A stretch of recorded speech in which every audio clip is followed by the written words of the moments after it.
and cleansing.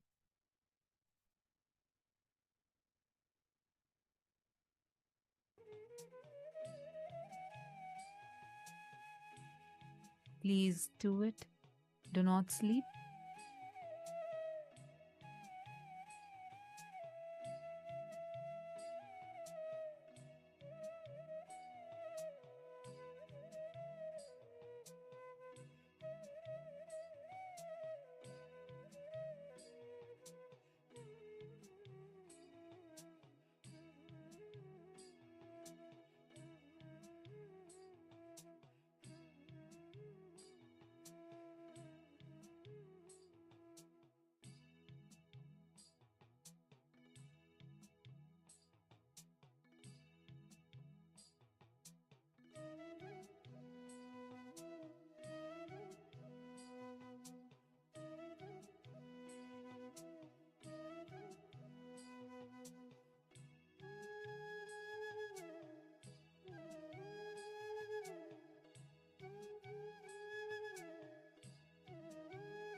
Slowly, very slowly.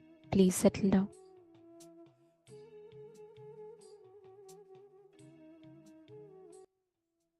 Now, please relax. Om Nityananda Paramashivoham. Relax, settle down.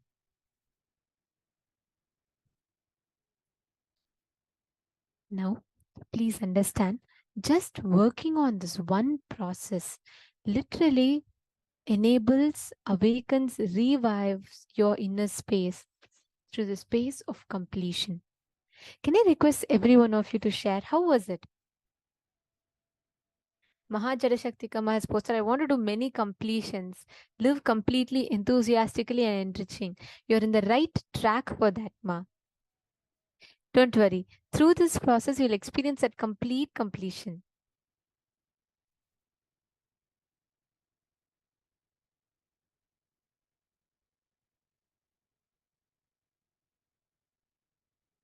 Yes. Can I please request all the participants to drink a cup of water? Just have some water and hydrate yourself.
Nityanandam, everyone. So now we just did a very powerful kriya, and after this kriya, all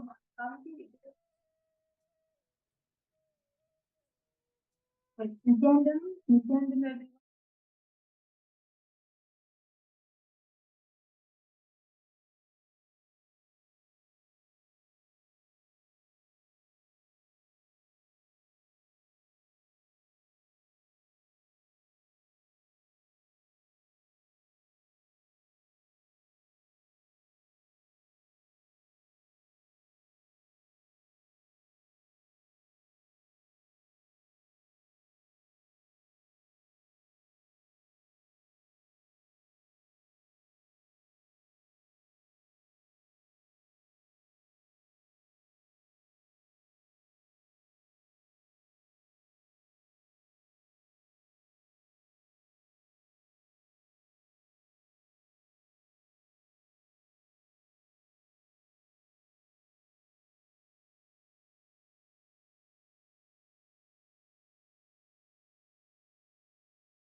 Nityanandam, everyone. Nityanandam. Sorry for the audio issue. So now I hope everyone is able to hear. So now we are going to be entering into the power manifestation. We just had a very powerful kriya, and as Swamiji told in what the satsang which we listened to, each kriya you do, each process you do, it always helps in bringing up the energy level and making your system more powerful. So now all of us are in a very nice space to manifest powers because your full body is very powerful. So now we are going to be entering into the power manifestation. So what we are going to be manifesting in this power manifestation is the power of charging a silicon device. It can be anything. It can be a phone, laptop, tablet, or any device which you have. Just make sure that you have your device in front of you and see the amount of charge which you have before the power manifestation. So you can even take a screenshot or a picture of it. And the technique which we are going to be using to manifest this power is, Swamiji actually very beautifully says that this power is, the whole circuit is connected through our Hara center, which is below the Swadhisthana and above the Manipuraka. it is in between the Swadhisthana and Manipuraka center. So this, even if any of you feel that, oh, I'm not able to manifest third eye yet, or my third eye is blocked due to some reason, it can be either, the chemicals which you're having, or anything which makes you feel that your third eye is blocked. Swamiji says that even if that is the obstacle which is stopping you, this power is something which you can still manifest, because the whole circuit is plugged in through the Hara center. So you just have to focus on the Hara center, which is in between your Swadhisthana and Manipuraka center. And you using that technique, you can just charge your silicon device. You'll see that this is a very, very easy power to manifest. And it is not that you have to sit, focus, and make sure that your third eye is unblocked, do completion. There's nothing of that sort. You just have to connect to Swamiji, and you'll see that this power will just flow through you. You'll just be able to manifest it. Please understand, Swamiji says, silicon listens to the consciousness. So let us all, and I'm sure all of us after this very powerful Kriya will simply manifest this power. It is one of the most easy power. So I'm so excited, and I wish all of you to please come sit before camera and do the manifestation. So I request everyone to get ready with your silicon device. It can be anything which you want to charge, your phone or your tablet. Make sure you have it in front of the camera, in front of you. And even in the satsang which we listened and understood just some time ago, Swamiji explained how the strength of your breathing is your energy, and the strength of your breathing is your consciousness. So using that same powerful cognition, we are also going to manifest this power now. Just by holding your device in your hand, you breathe in the prana, the life force, and you breathe it out as electronically charged particles. And this happens when you keep your full awareness on your Hara center. The air, the prana which you breathe in, gets converted into electronically charged particles when you breathe out. And also using the powerful cognition that the strength of your breathing is your energy and consciousness. All you have to do is just connect to Swamiji and request Swamiji to flow through you, and you'll see that you'll be able to manifest. So if all the participants have your devices ready, you can sit with it in front of the camera. You can even post in the chat if you have your devices ready.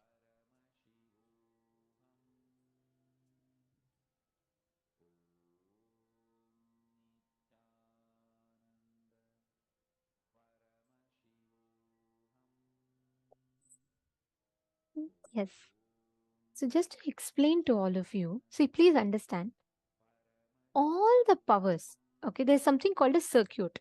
Like, for example, we all have these electrical circuits in our house. So you have a separate circuit for your fan, you have a separate circuit for your light. Am I right? Each of us have these different circuits, correct? Now, did you all know for power manifestation, and you're all actually manifesting the power, it's a science. It's not you just close your eyes and it happens. Even that happening is because of a clear science. There's a way in which it happens, there's a path for that connection to be established. Are you all understanding? Are you all catching it? Okay, so I'll explain this exactly. So I'm just given a phenomenal science of how exactly this power manifests. Okay, listen very carefully. This is very, very interesting one. See, just like how you have a separate circuit for a light, a separate circuit for a fan, a circuit for a TV, or any plug point based connections. Similarly, our inside us, we have different circuits, energy channels through which the Kundalini Shakti flows for us to manifest powers. I'll give you all an example. When you manifest the power of third eye, when you manifest the power of length, breadth, and depth, what happens is you are manifesting the circuit which passes through the third eye. But this particular power that we're all seeing This does not pass through the length, breadth, and depth. Okay, so this particular power, the circuit passes through directly through the Mooladhara, the root center. So even if you think I don't have a third eye, you don't know, all of you can manifest, but I can't manifest third eye. Even if you think you have the most corroded, eroded third eye, this power will work for you. Okay, Swamiji tells the only qualification you need to manifest this power is you need to be alive. Anybody alive can manifest this power very easily, because this is directly your consciousness over your matter. Are all of you understanding? Okay. Now, the circuit for this particular power is directly connected to the Hara center, which is what Ma Brahma Yoga was just explaining to all of us, right? As you all can see in the picture here, this is the Hara center. Do you all see the part which is right below the Swadhisthana chakra and above the Manipuraka chakra? Sorry, it's right below the Manipuraka chakra and right above the Swadhisthana chakra. So the point below your navel center and above, just above the whole perineum region, this is the Hara center. Are all of you clear which point is the Hara center? You all can put yes if you all have understood. Yes, I see a thumbs up from all of you. Okay, great. So understand, this power is something that you can manifest very, very easily. We all have this silicon device, right? See, why we call silicon device? Basically, any electronic gadget is a silicon based one, because the base of phone, tablet, laptops, all the silicon, the silica material that we collect is from the earth element. So now, the silicon, the circuit is applied for anything you visualize, you can download it, and it is through the Hara center. So for example, without touching the device, you can send message to another person. And sending, or for example, you can just look at something, click the image with your eyes, and you can download it into your phone. For all these powers, you can use the Hara center, the circuit, to manifest the result that you want. Okay, understanding? So we're going to be manifesting different levels of each of this power. And in the first level, what you're going to be doing is you're going to be connecting to Swamiji, and you're all going to be keeping the phone. Let's start with something very simple, okay? Let's start with, maybe to make it simpler, we'll start with first unlocking the phone through your third eye. Something very simple. You're all going to be connecting to Swamiji, and you're going to be establishing this circuit, and you're going to be manifesting the power. So basically what you're going to be doing is you're going to be unlocking the phone. You're going to be keeping the phone locked in a place, and you're going to be unlocking it through the third eye.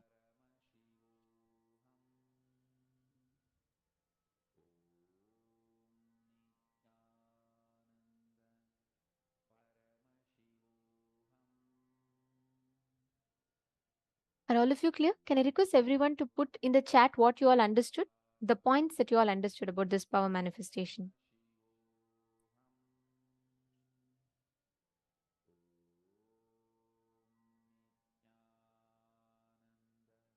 Okay, you're all going to be keeping the phone in the table. You're not going to be touching the phone. Listen very carefully. It's a very, very scientific, powerful power. You can actually manifest it very simply. So don't worry, even if you have not manifested any third eye power so far, all of you can manifest this. Come on, Sunil Yadav ji, Samuel Aya, Daniel Kurataya, Nityanandam. All of you, please sit now. Put the phone.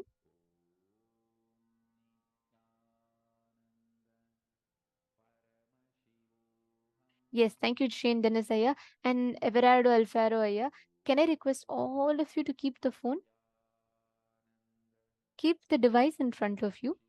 It is a very simple power. See, if you understand the software of it, manifesting will become very easy. So don't worry about the manifestation. Just understand the software and the science behind it.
Yes, so now we can all start the manifestation.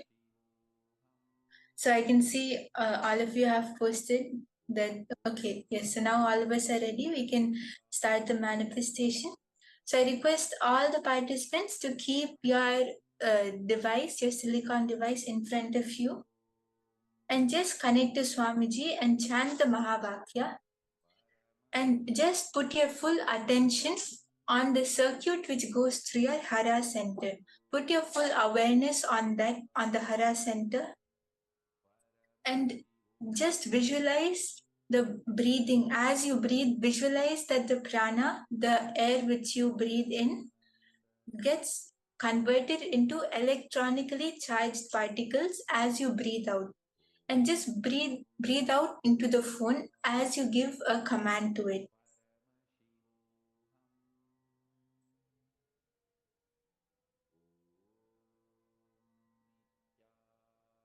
So I can see Ma Isdik, Ma Hongzu, Ma Nitya Prasada, Ma Anandeshwari. All of you have started.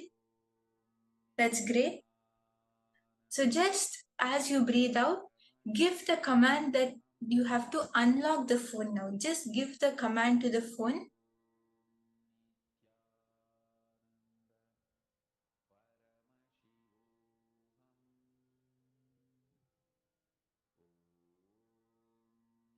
Yes, I can see many of you are sitting. That's great.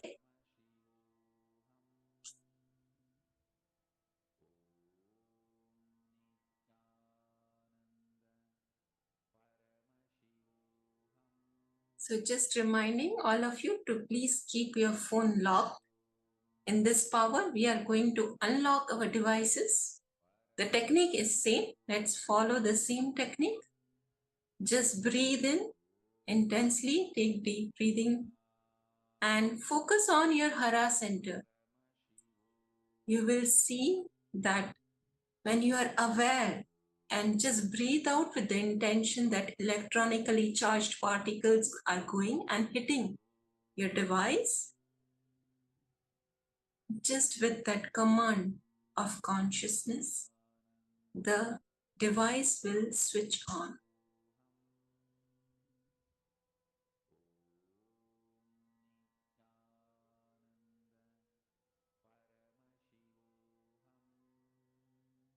And let's keep our head, neck, and spine in a straight line. Please keep chanting Mahavakya.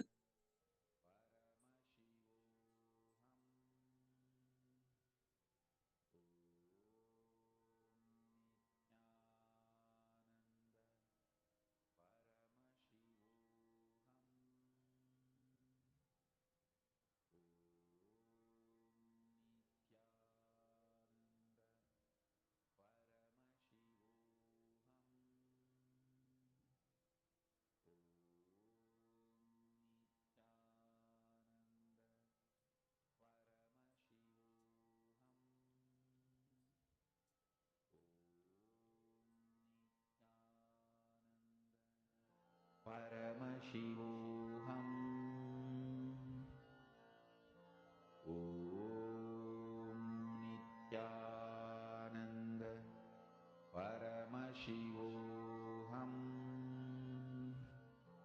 Om Nityananda. Paramashivoham.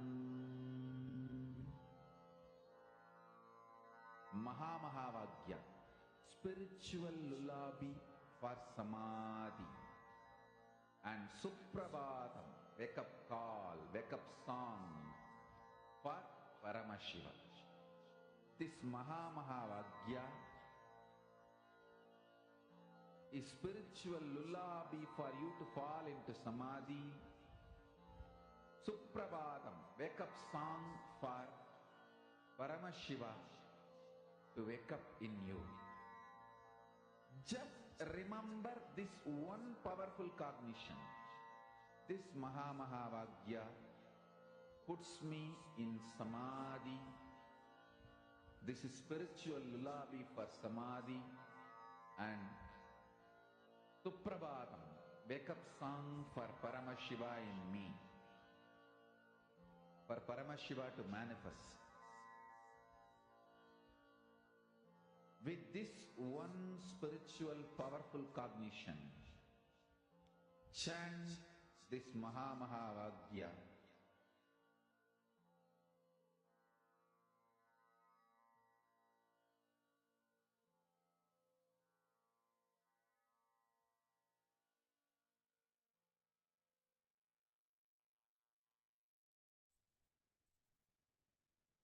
Yes, I can see so many of you are manifesting. It's great to see that. Yes, I can see Ma Nitya Swatantra, Ma Vera is sitting, Ma Iron is sitting. That's great. And Suprabhat, Yes, wake up call, wake up you song just have to connect to from Swamiji, Paramashiva.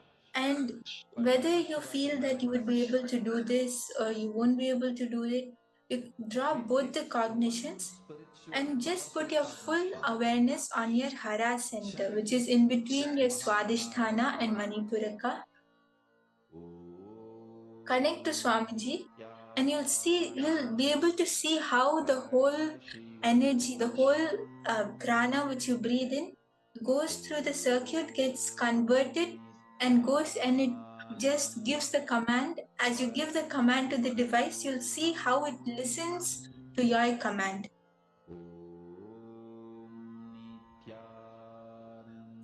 So I can see Ma Nitya Swatantra, you're sitting and manifesting. That's great, Ma. Just connect to Swamiji and deeply breathe in and breathe out. As you breathe out, give the command for your device to unlock. Give the command through your Hara center that your device should just unlock.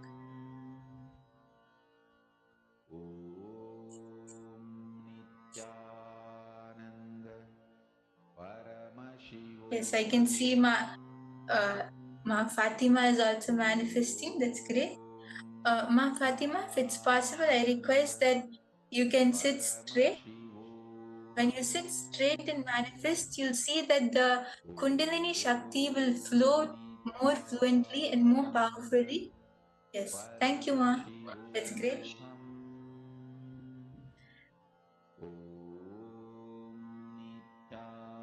Yes, so many of you are manifesting. It's great to see that. Just your decision to sit and manifest, just that one decision which you take when you connect to Swamiji, you'll see that that will make the power manifestation happen. Swamiji says that if you just take one step towards me, I'll take the 100 steps towards you. So all of us sitting in manifesting now will surely bring Swamiji, and you'll see how Swamiji comes and manifests in each one of your devices. All of your devices will get unlocked, and you'll see how the power just manifests so nicely.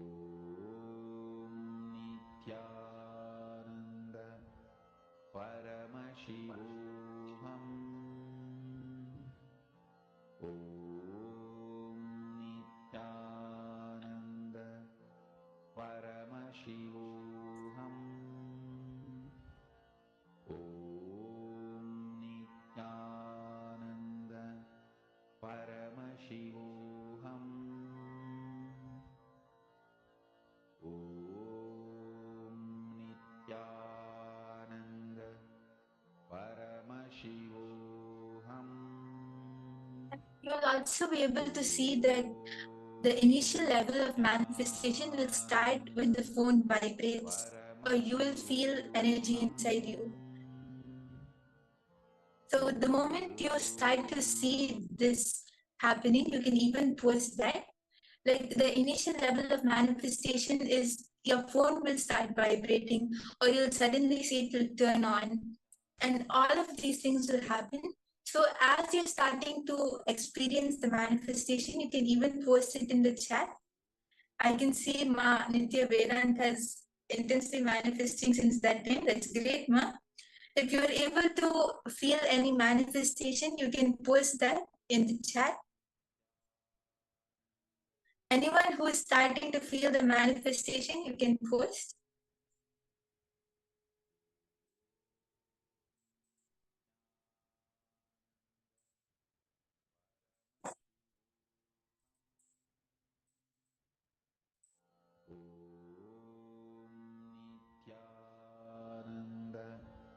Paramashivoham. Om Nityananda Paramashivoham. Om Nityananda Paramashivoham. Om Nityananda Paramashivoham. Om Nityananda Paramashivoham. Om Nityananda Paramashivoham. Om Nityananda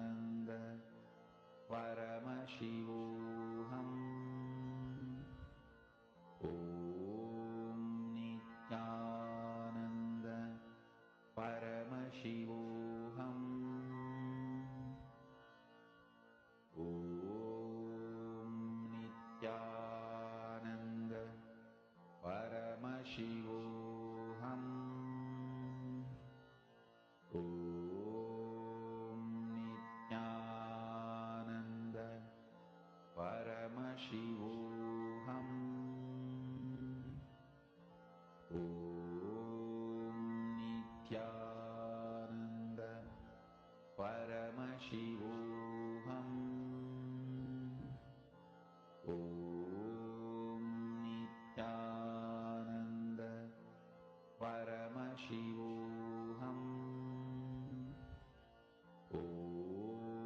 Nityananda Paramashivoham.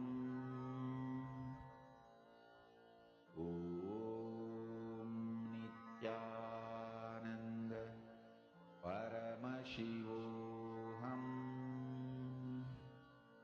Om Nityananda Paramashivoham. Om Nityananda Paramashivoham. Om Nityananda Paramashivoham. Om Nityananda Paramashivoham.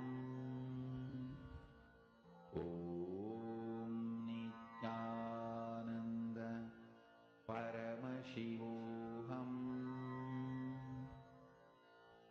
Om Nityananda Paramashivoham.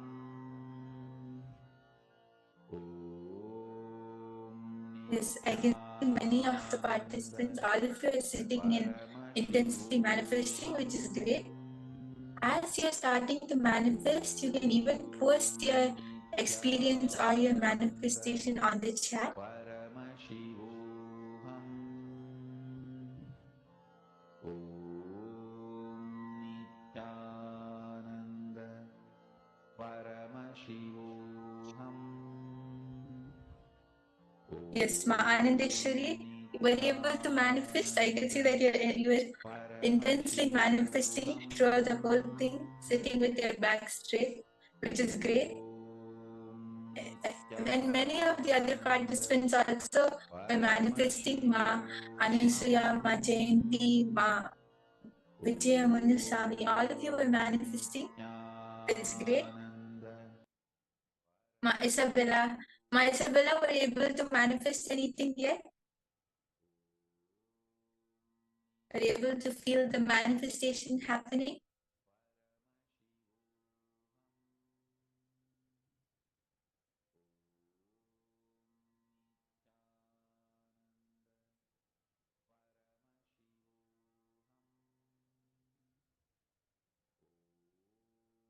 Okay, you think it happened once. That's great. But even if you feel the manifestation happening, it is surely an manifesting. It's not an I think. So that is great, Masavela. Yes, you'll see that when you just continue to sit like this, you will start manifesting. Whether even if you're sitting and doing your work or if you're listening to a session, just you can do this, like continue manifesting, and you'll see how it becomes a very natural thing. And it is great to see so many of you manifesting. Please understand, as Swamiji shared, our decision to take responsibility for our existence, right? Once we decide, I want to manifest, I am the source, I am responsible for whatever is happening around me, you will see simply because of that decision and shift in cognition, the power manifestation will simply happen. So let us keep manifesting this not only while we are sitting in the session, but let us make it as a part of our lifestyle. Okay, so Heidi, you felt like your Kundalini was raising, but it has not manifested.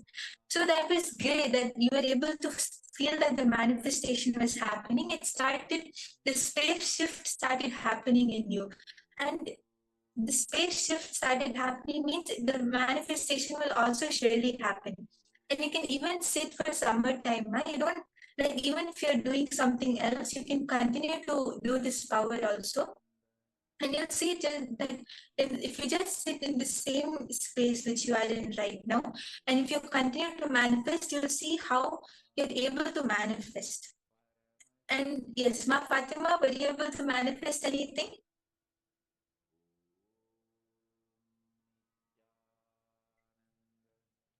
Okay. Yes. Yeah, so you can just continue to sit and you'll see how you will start manifesting, right? Because when all of us sit and we decide to sit and manifest, that is the time the space shift starts happening. So it might take a little time for you to see the actual result, but don't worry, the manifestation is surely happening. And if any of the participants, if any of you feel like you are not able to manifest, you can even put that, and you can even put whatever obstacles you feel, and you can you can continue to manifest even as we move on to the next session.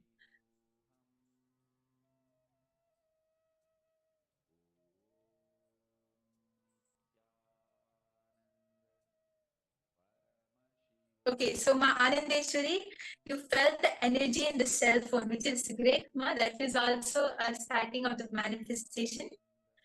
And now we're going to be learning from Swamiji about being your own boss. This is the next session you're going to be listening to.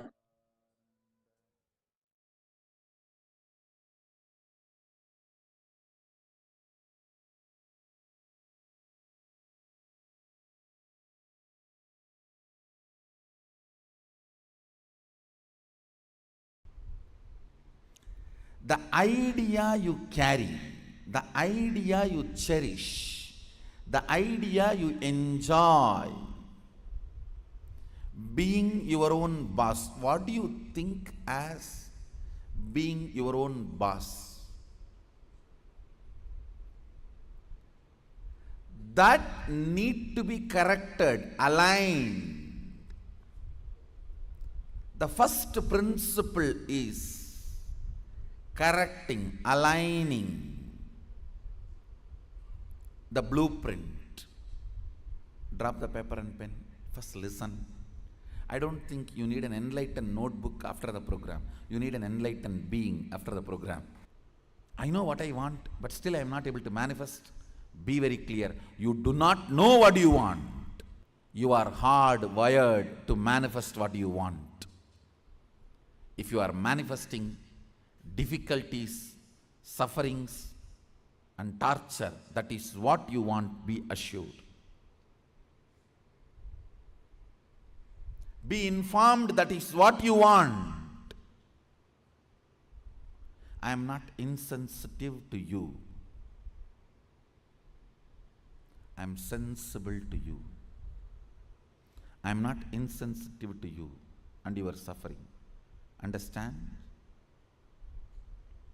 Your ideas about being your own boss needs acid wash. if you cognize yourself as bound by your boss, and you create a logical ideas and visualization fantasy about being boss, suddenly some way you get the power, you will only be bossing around, you will never be boss. Understand? Bossing around is different, boss is different. Still in your cognition you are a slave, but you got the power, then you will be bossing around. The first principle, acid wash your blueprint with completion. Understand? Whether you want to manifest wealth, whether you want to manifest power, whether you want to be your own boss, starts with the first principle. What is being your own boss? You decide your health. You decide your whole day. You decide what you should do, you should not do. Above all, you decide your mood whole day, how you should be and how you should not be. Deciding not just your moves, deciding your moods. Understand? Not just deciding your moves, deciding your moods too.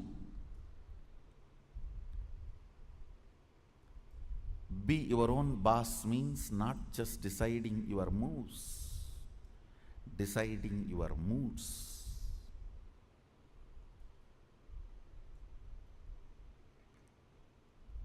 Most of you, I should say almost all of you, cognize poverty and create an idea, an ideology about richness. Cognize slaveness, but create theory and theology about freedom. Cognize bondage and create filth and philosophy about being your own boss. Understand? Creating your own theories and theologies, your own ideas and ideologies, your own filth and philosophies is not going to make you your own boss. The first principle is bringing completion to your depth, not just your thought currents. To your depth, bring completion. What is my idea of my own boss, being my own boss? How much of it is based on my past incompletions?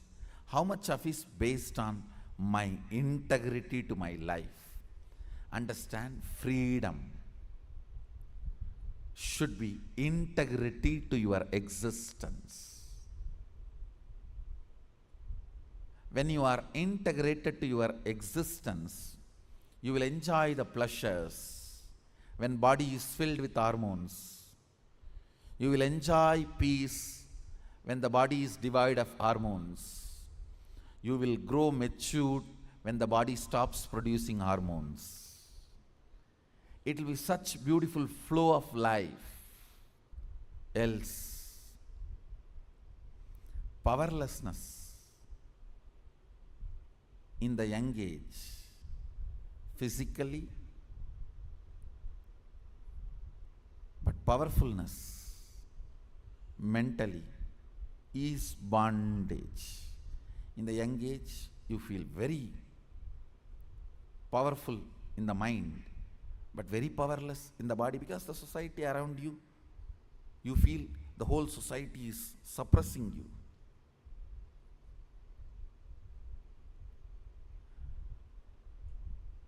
When you are old, the whole society gives you freedom to do what you want, but you become powerless physically. This whole conflict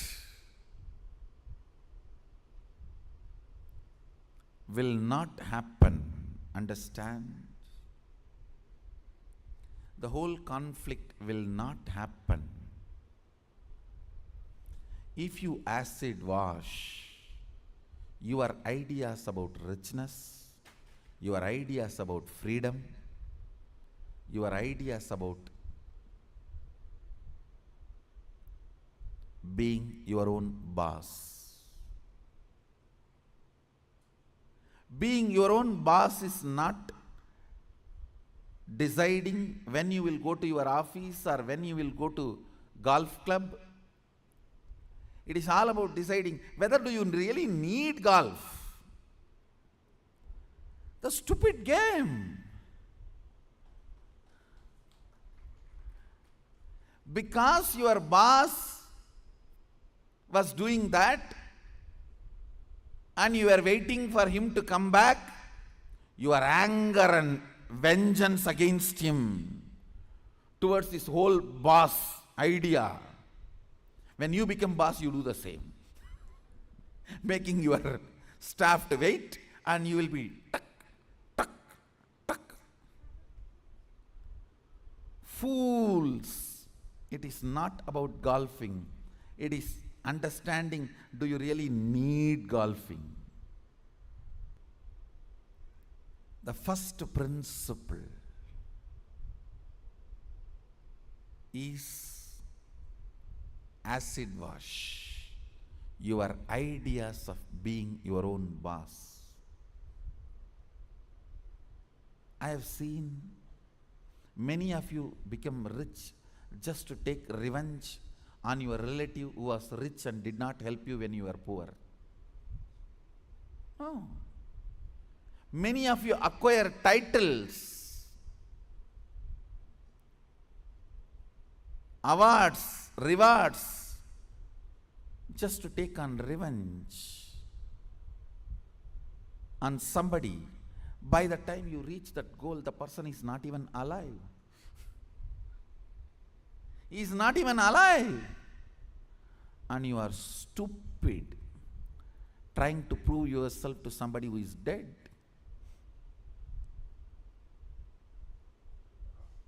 Look around and look in. Look around and look in. What is your depth? Understand? Your length, logic creates ideas. Your breadth, heart converts that ideas into ideology. Your length, logic creates theories. Your breadth, heart converts that into theologies.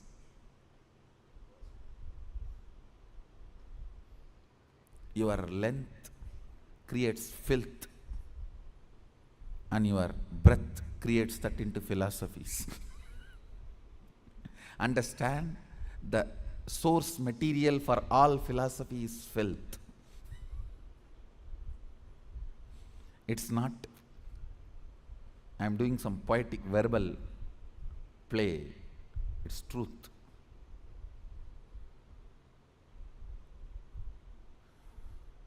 If at all I am able to destroy something on the planet Earth, first thing I will destroy is philosophies. Philosophies kept human beings away from philosia, darshana, the reality.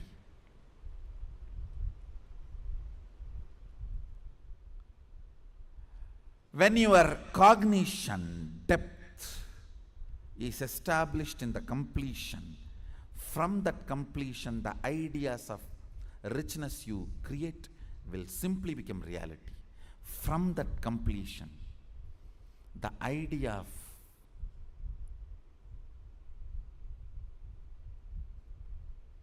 power you create, you will simply manifest. From that completion, the idea of being your own boss you create, you will simply manifest it. Understand? As I said, richness is not always grid bound. Most of us do not even understand there is something called off the grid richness. Experience. Understand? A person with 10 crore grid bound richness, a person with just 1 crore plus inner awakening, off the grid richness is surely much more richer.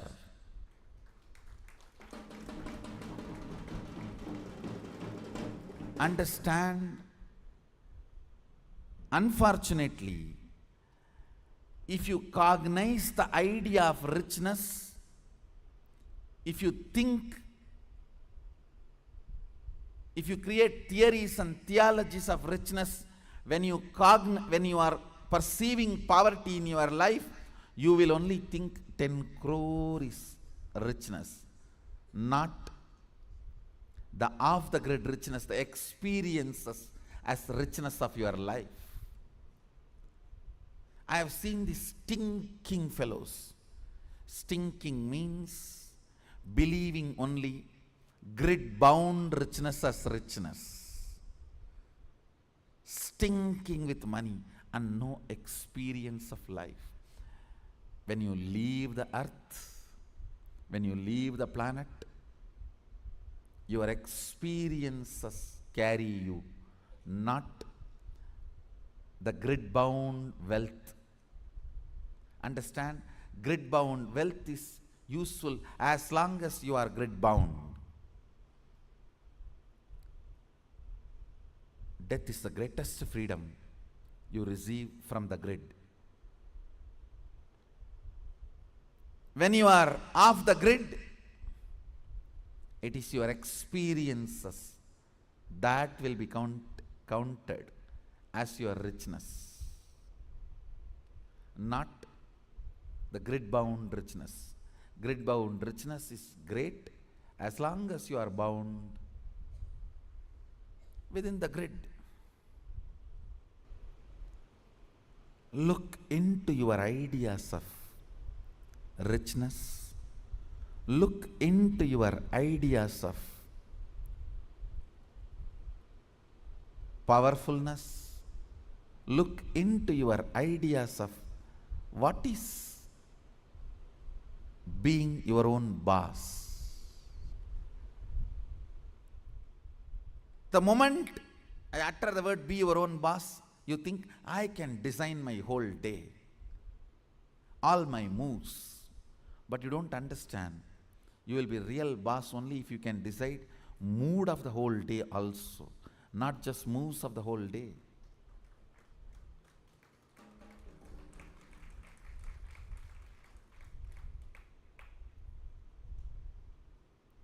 I'll say mood and moves both should be in your freedom. If I have to choose, I'll choose the moods than the moves. I'll choose the moods than the moves.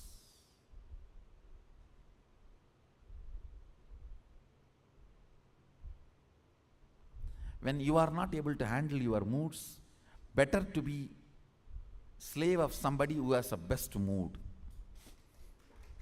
That is 1,000 times better than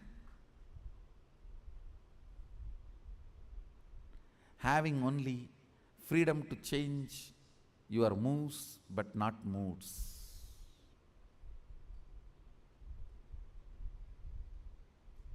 Few minutes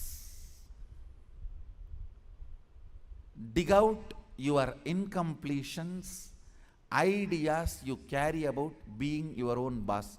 If you suddenly win a lottery and from tomorrow, no, why tomorrow, today, from today, you are your own boss, what are you going to do? How is your life is going to be?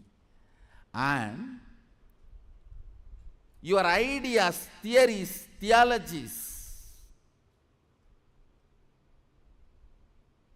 why you want to be like this? What is the reason you want your life in this way? Think and pen down what you want to be, how you will be your own boss. Second, why you will be like that. You may think, I'll be in the golf court all the time, fully drunk. I think better to be slave than fully drunk and being in the golf cart.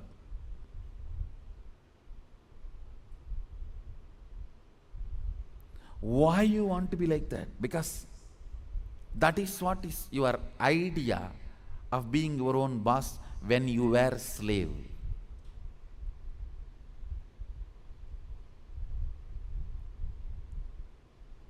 If you are slave and create an idea about power, even if you get power, it becomes politics, not power.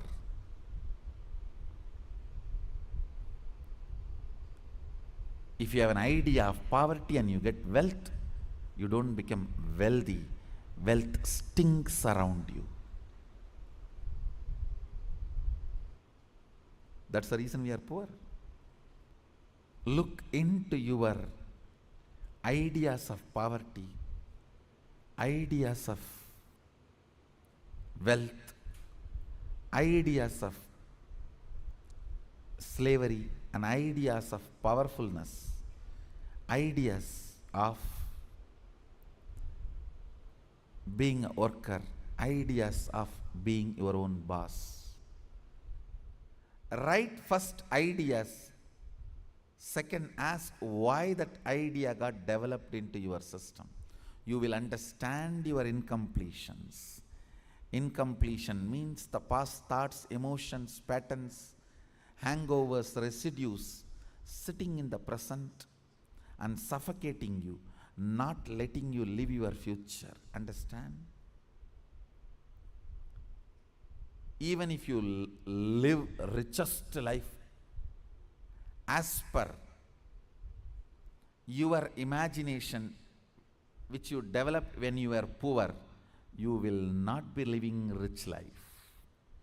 You will be living the rich life as you imagined when you were poor. It will only be the poor man's rich life. It will only be the worker's boss life. It will only be the slave's free life. More than richness, you need to understand what for you need rich life. More than power, you need to know what for you need power.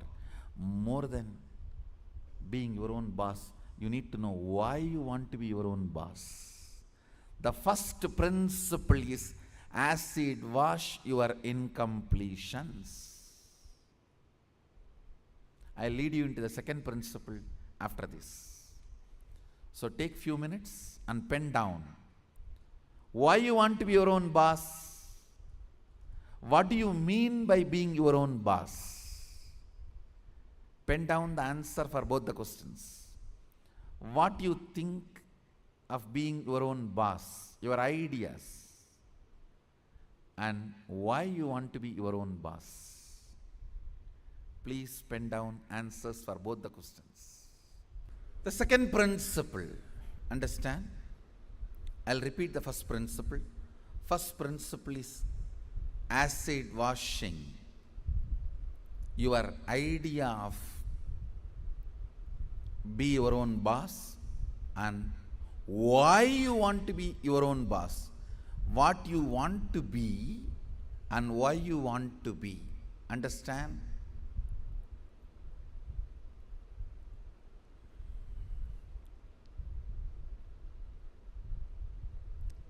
Knowledge, clarity, Saraswati, Understanding is the foundation on which anything can be built.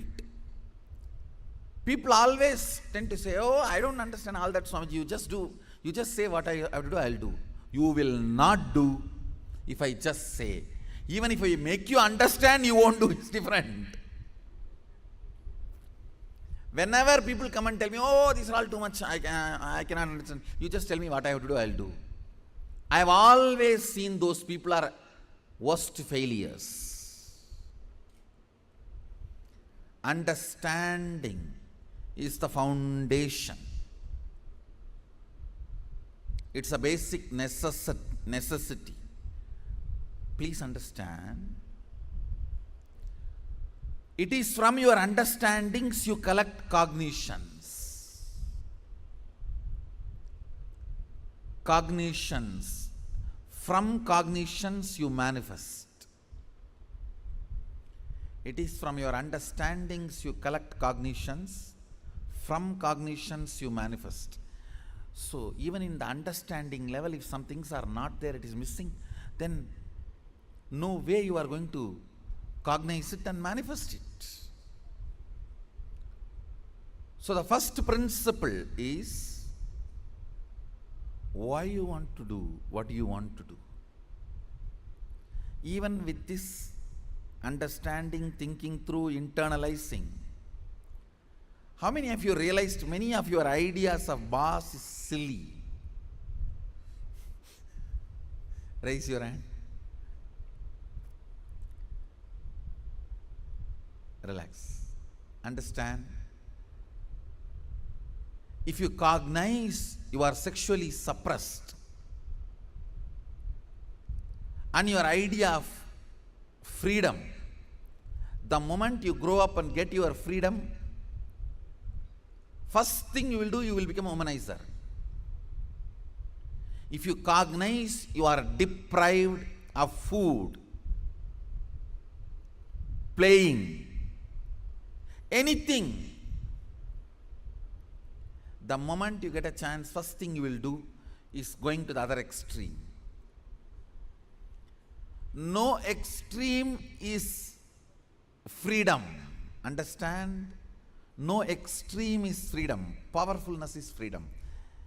When Sadashiva describes about the dress in the Agama, Sadashiva beautifully describes about food, dress, place of stay, such precise definitions.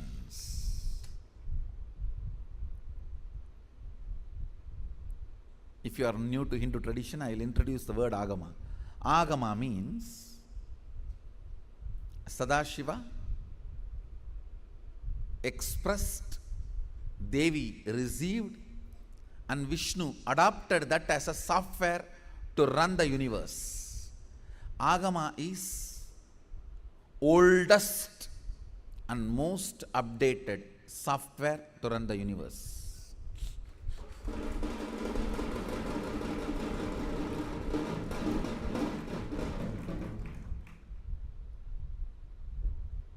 Oldest and most updated. And the kind of an understanding he gives. Now listen to the second principle.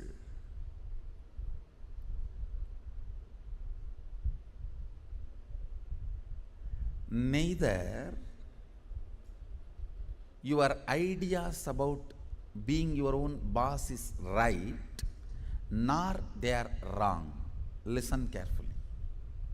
Coming to the same understanding principle, neither your nudity nor your modesty is right or wrong. If you are feeling empowered by covering yourself, that is your dress code. If you are feeling empowered by exposing yourself, that is your dress code. What all the ideas about being your own boss empowers you? Listen, when I say empowering, making you feel powerful, joyful, ecstatic. I tell you, sometimes you do some politicking and jump into the seat of the boss. Then you know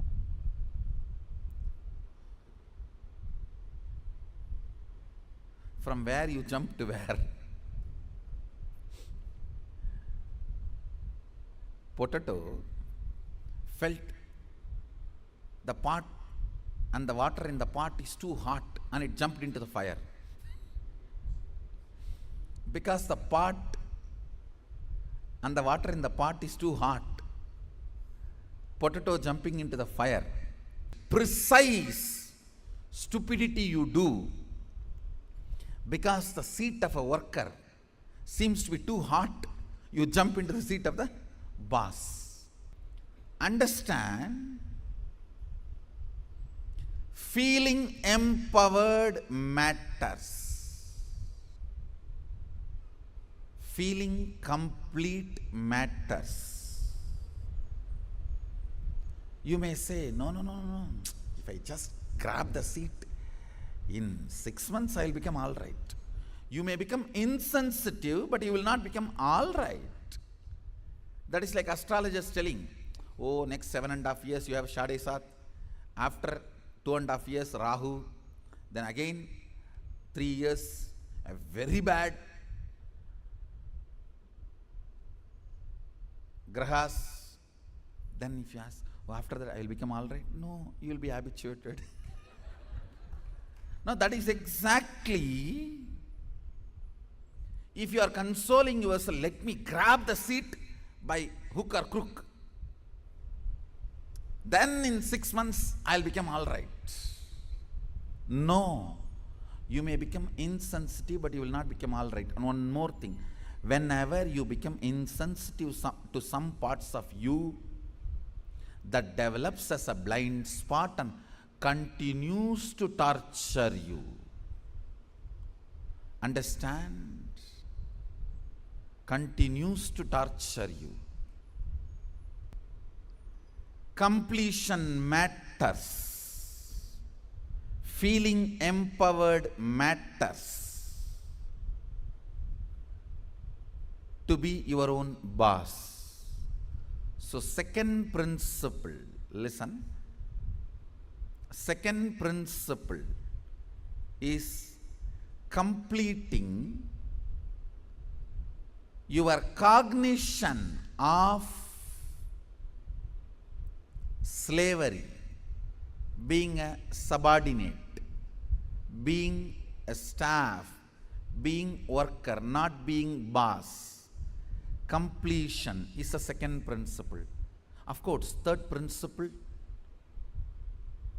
is responsibility. I call it responsibilism. I want to make this responsibility as a religion. As on now, the religion we practice, at least in India, 3C: cricket, corruption, cinema. 3C is the religion we practice. For any problem, the solution we look is cinema. That's the largest referred spiritual solution center. Now, whenever you have a problem, where you look at? In that movie, how he does. In this movie, how he behaves. Our education system is basically a visual-based system. That is why, if you see all our temples and monuments, I can challenge no other civilization produced such large amount of monuments. I want you to know 1 crore means 10 million stone carved monuments exist in India. As per the government report, stone carved monuments. I am not talking about RCC. We don't respect anything which is 1,000 years, less than 1,000 years old. Only if something is 1,000 years old, we even respect, and only if it can withstand 1,000 years, we call them as something decent structure. See, because basically our cognition is janmas, not birth. Understand? Janmas.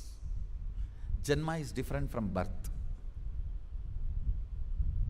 The word birth is not complete translation of the word Janma. Janma means happening. It's from the Samdhatu, Sambhava.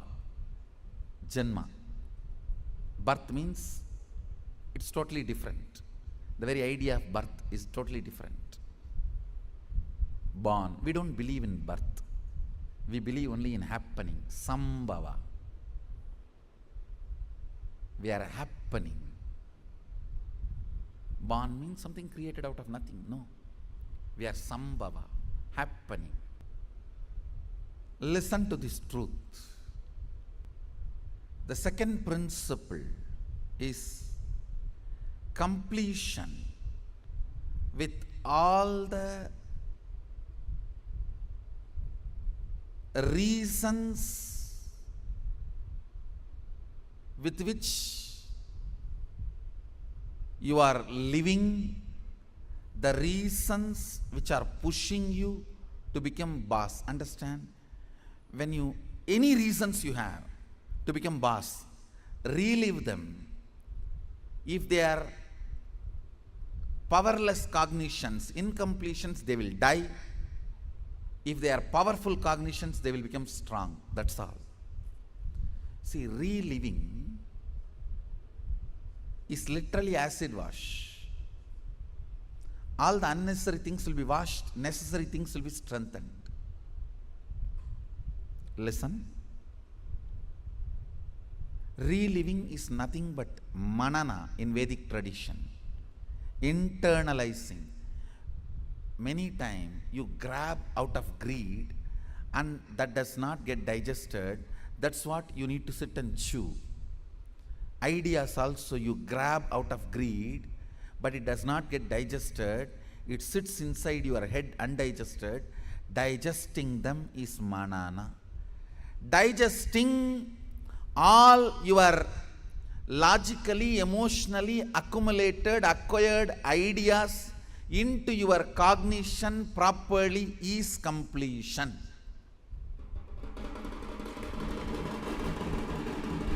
Understand?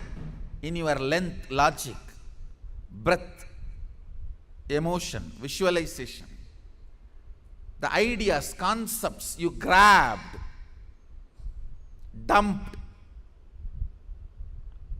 cognizing them rightly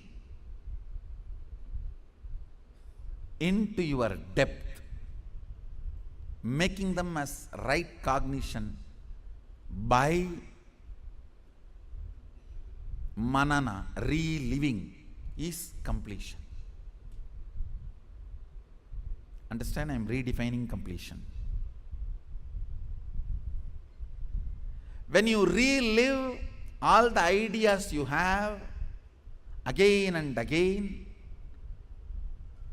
all the ideas which makes you powerless starts dying down. They lose power over you.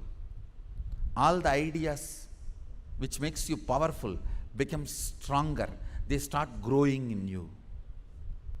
Understand? What needs to grow grows. What needs to go goes. The power of reliving is what needs to go goes. What needs to grow grows.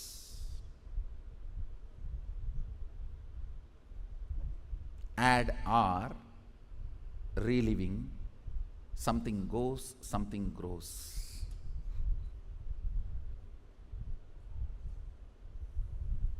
Let me explain clearly the principle of reliving. Listen to this principle. Whatever you wrote as reason, why you want to become a boss, do not judge those reasons. Just sit and relive the situations when you took those decisions. Just relive them. Means visualize and see again and again exactly as it happened. In which situation you decided you have to take revenge on this fellow by becoming boss. I'll throw my visiting card on his table. I'll throw my visiting card on his face. I'll throw my shoes on his face and my tie on his neck and tighten the tie. You may have what all I don't know. The situations during which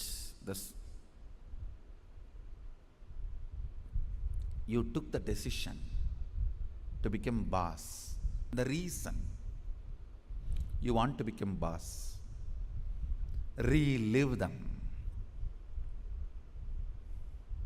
Whatever you wrote, can you just read for few minutes so you can understand what I am saying and enter into manana, reliving. Now, relive every situation in your life in which you decided to become your own boss. The incidents, situations made you decide to be your own boss. Relive them.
Swamiji reveals such a beautiful and a very, very important definition of being your own boss.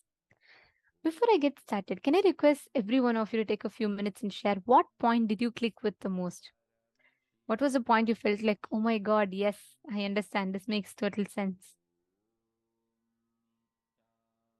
See, one of the most beautiful things Swamiji said, whom you share your life with, whom you share your time with, whom you share yourself with, your ideas, everything matters.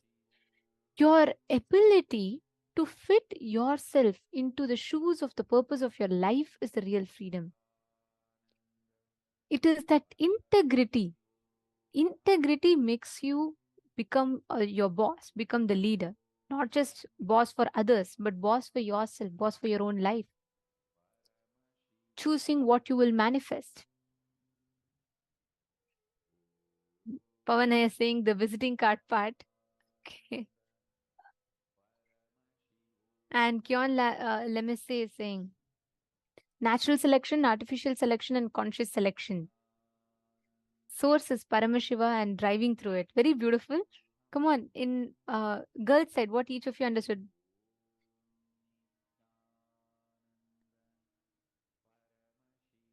Can I request everyone to post? Completion with all the reasons. Ma is has posted. Completion with all the reasons pushing you to become boss. Necessary powerful cognition will become strong principles.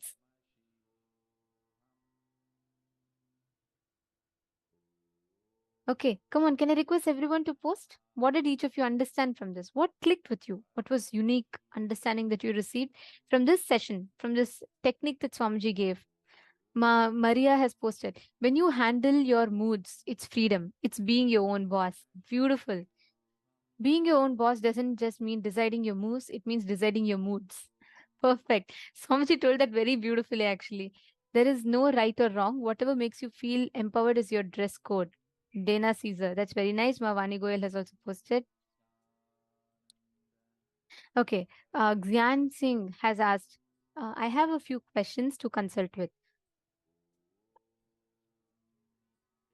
Okay, so first question you've asked, after 10 days, you're still not able to manifest powers. You're not able to experience that connection and manifesting the powers. And the second question you've asked is, when practicing the manifestation of superpowers, there's a slight pain in the heart during the chanting. Okay, firstly, Ma, just let me reassure you, for almost 10 years, I have manifested these powers. And I can tell you one thing, never there is no side effect of manifesting powers. Manifesting powers is a natural byproduct of you centering yourself on into the space of oneness, like Swamiji says, right? Healing, power manifestation is all not something external being added to enhance. It is your own ability to manifest being awakened for you. That's first. Second thing, Ma, see, understand, all of our being is in the process of superconscious mutation. It doesn't matter um how your what your past is, how it is happening currently, as long as inside you, just look in, do you feel this is bringing expansion in your inner space? If yes, then just go with. See, because our definitions, what we define as right, wrong, the best thing, what I can do, what is best, what is not best, what is good for me, what is bad for me, it is all very limited. For example, when you are young, you may think it is very nice. It is nice to eat the favorite candies. It's nice to go on eating junk food.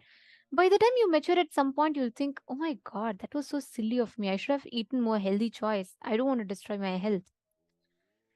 Our idea of right or wrong, our idea of what is happening, not happening is all very, I would say, when I say immature, I'll say it's very, it doesn't know the larger picture of life. But if your inner space is expanding through what you are learning, that means you're in the right track. Don't worry about the results. You focus on your actions. Swamiji will give you the results. You're understanding, ma?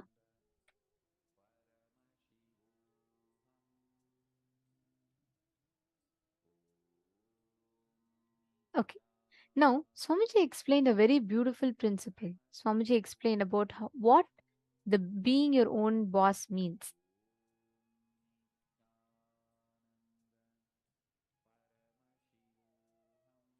When you become your own boss, being your own boss, when it's not about how much you're able to control others, no, the first principle is correcting the blueprint of life you carry inside your inner space. Whatever you cherish in your heart, the secret chambers of your heart, you attract that, you manifest that as reality. So what is most important is the idea the you carry, you cherish, the idea you enjoy. Being your own boss, what do you think as being your own boss? That needs to be corrected and aligned. What is the blueprint that you carry inside your inner space? You just need to look in and attend to that. So I'm just explaining, right? Our definition of choices as freedom, our definition of what is freedom, what is best, what is bad. Like I said, it's all very limited, right? Like we carry an understanding or a cognition that is from our incompletions. Whatever you cherish in your heart, you manifest that as reality. If you carry inside you the life negative cognitions, then you manifest only that as reality. If you carry inside you the life positive, the life expansive cognitions, you manifest that as reality. Take a few minutes. The moment we say about being your own boss, what are the ideas, incompletions that you get in your inner space? Like if you suddenly win a lottery, what are you going to do? How is your life going to be? Your ideas, your theories, what you want to be, what you want to do. Just pen down. Take a few minutes and pen down all the incompletions in your inner space. Sometimes you may even feel, oh, responsibility is too much of a load. If I have to do nothing and enjoy everything, I'm fine, but I can't handle the responsibility of expansion. Write down all such incompletions that you carry in your inner space.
Have all of you finished writing?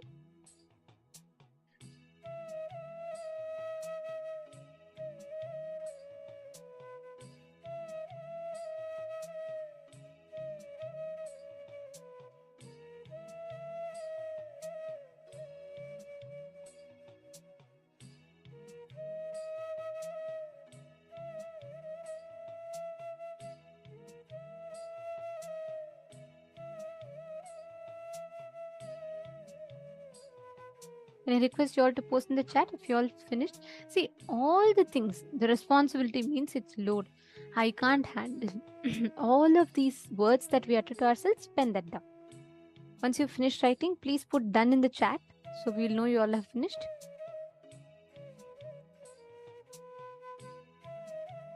Okay, Ma Parameshwari is done. Ma Krista is done.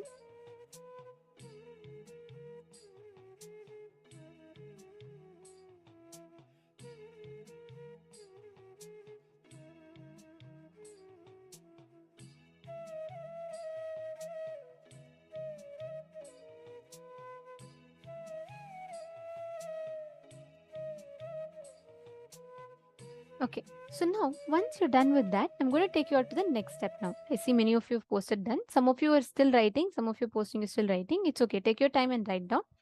For all those who finished, let's take the second step. Now, go back and identify why you feel like that. Understand, do not feel lazy to complete. Do not procrastinate completion. You may wonder for every intra exercise, like Swamiji is saying, okay, look in, why? It is a very powerful process because we never address the whys of our cognitions and thoughts. Incompletions remains inside of us and you constantly keep coming back and into that same loop. Take a few minutes, ask, question yourself. Why is that incompletion? From when on that idea got developed in your system? Like for example, you may feel all responsibility is a load on your head. Like you can't handle expansion. You want to have the pleasure, but you don't want to have the expansion. You don't want to have the uh, the load of doing the work. Go back to the idea of when exactly you started feeling like that. When exactly this idea started developing in you. Take a few minutes and pen that down in detail. Each source, it could have been sometimes like when you were small and you wanted to become a leader, but then once you became a leader you felt you were overloaded with things and that made you so incomplete. Or when you were trying to take responsibility, you missed out on the pleasure. Whatever you think, write it down and understand this is the key. We are all wanting to become a boss, but we are all not even able to have the control of our moods. Not just our moves, even our moods. Unless we analyze and address this part, we're going to keep repeating that same thing again and again and again. So I request all the participants to please pen down this. If any of you have any questions, please feel free to post. All of you write this down.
Yes. How many of you finished? Have you all finished writing?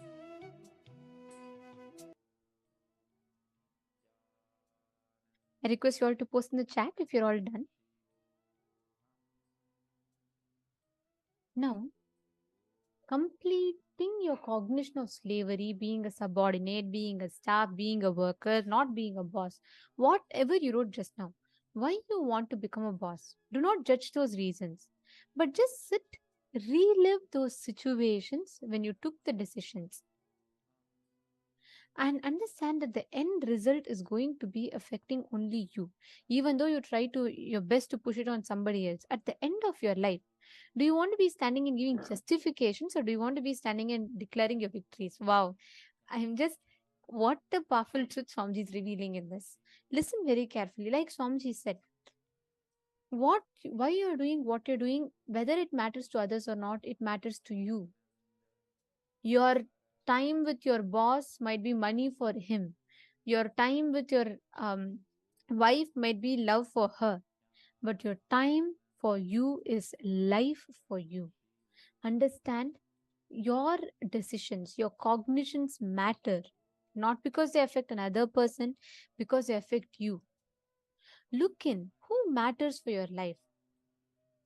Who is the material of your life? The person should be either you or somebody who empowers you to be your own boss. Only then being your own boss is possible. Please understand, listen to this very carefully. Actually, all of us should know, other than Guru, who empowers us, nobody else from outside will want you to be your own boss. This is the truth, because everyone has their own fair share of incompletions, everyone has their own fair share of cognitions, incompletions in life. The only person, the only being who has nothing expected in return, who is giving you just for the sake of giving you, is Guru.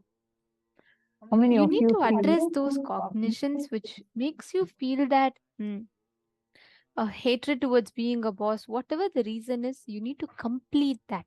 You need to relive and complete it. so are all of you understanding? How many of you feel like literally being washed inside you? And who all are learning these truths for the very first time? Where you're cognizing, at least maybe you have heard it multiple times, but you're cognizing for the very first time.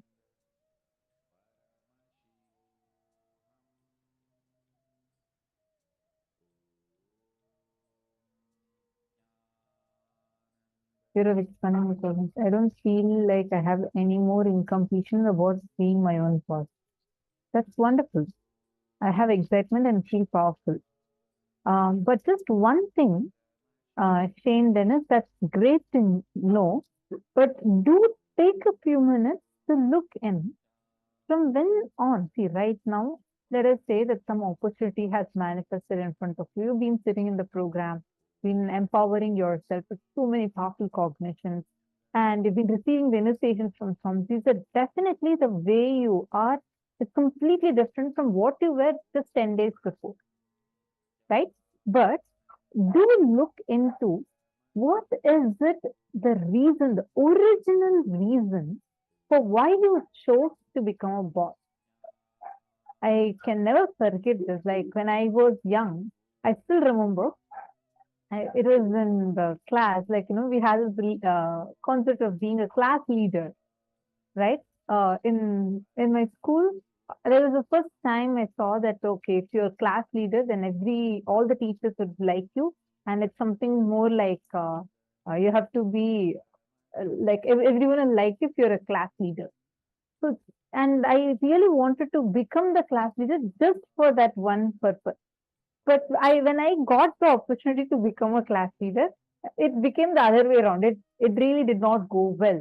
People started hating me because I used to go and complain to the teacher. So this started being a thing. So I started developing so much of a hatred and fear to become a leader, to be a leader anywhere. I'll always be so afraid, and I'll always feel if an opportunity comes, and if I become a leader, I'll just be waiting for when I'm going to fail in it. This was a pattern, and it it repeated when I joined Gurukul initially. So this is the first response I had when I was made like a leader for a group over there. And it was one of the mentors who actually walked me through to go back and relive which incident made me feel powerless. So after reliving, I understood how the very idea that I carried at that time and the way what for I chose versus what actually happened versus how I'm connecting logically to two different things. I had a very like the clarity and completion that happened inside. After that, that whole suffocation I used to feel just dropped. So completion is a very, very, very powerful technique that Swamiji has given us, which can immediately relieve you, like what Swamiji said, right? When you add reliving, one part of you goes, one more part of you grows. When you add the R, one part goes and one more part grows. Understand, we all have that power to manifest a completely new ourselves. Understand, it's not about, okay, when I want to become a leader, at that time I'll see, no, leadership consciousness, it is not a position. It's not just a role. It is a very consciousness. That's why Swami uses the word leadership consciousness. Developing the leadership consciousness. You should be a leader of yourself. And you should be leader of wherever you are. And that would start happening only when you start reliving and reliving, completing with all the wrong ideologies you picked up. Leader is not about your moves, like Swamiji said. It's not about your moves. It's about your moods. Means you being able to handle and decide your moods, not just your moves.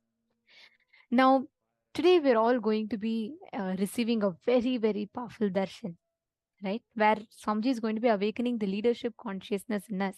And he's literally going to be enabling us to manifest that leadership in our inner space. And Swamiji is going to be taking us through a very special process where we'll have the darshan of Mahakailasa. In preparation for the initiation today, let us understand the deity, the principle that the deity today represents. Today, Swamiji is going to be taking us through. We're going to be having the darshan of Tripurantakar Murti. So let us first understand what is this deity and what it represents. Before that, if any of you have any kind of questions related to the topic that we all learned just now, please feel free to post here. I'm learning new incompletions within myself. I was very surprised. Makrista Hetman. Thank you so much for sharing. That means you're becoming more and more conscious. Swamiji is making all of us so conscious. That is why we are discovering so many, the incompletions that are sitting inside of us, we are discovering them and cleansing them out. Karen Siva has posted this. It's also the first time I listened to this satsang. This is so interesting. Wonderful. Can I request all of you, any of you have any questions, please post.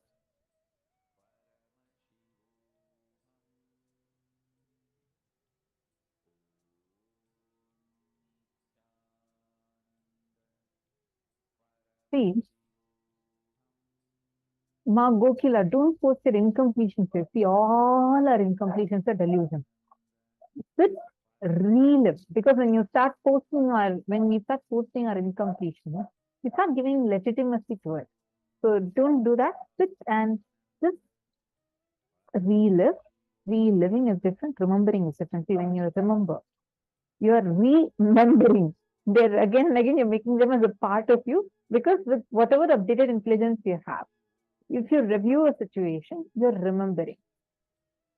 Reliving is you going back to that particular intelligence you had at that time. Relive and release yourself from it. Relive to relieve. If you remember, you're only remembering them as a part of you again. So don't do that. Instead, relive those situations, write it down. Now, the incompletions are written. Go back to any one incident by incident. Actually, this is not just incompletion related to the work you're doing now. Also see, whenever you felt like you want to become a leader in something, Is it an idea picked up from somewhere else? Is it for some other reason? The day your manager disrespected you, insulted you, or he just did not give the credit for what you have worked for. Whatever might be the reason, what was that reason which made you choose this field? Like you want to become a leader, you really want to be powerful because of some incompletion. Look at that incompletion, completed it. Otherwise, we will only be living the poor man's version of a rich man and not the real rich man. Understand? Do not live the life of a poor man's version of a rich man. Only when you completed all those ideas you already carried previously, that will just drop from you. You will start living life royally. Are you understanding?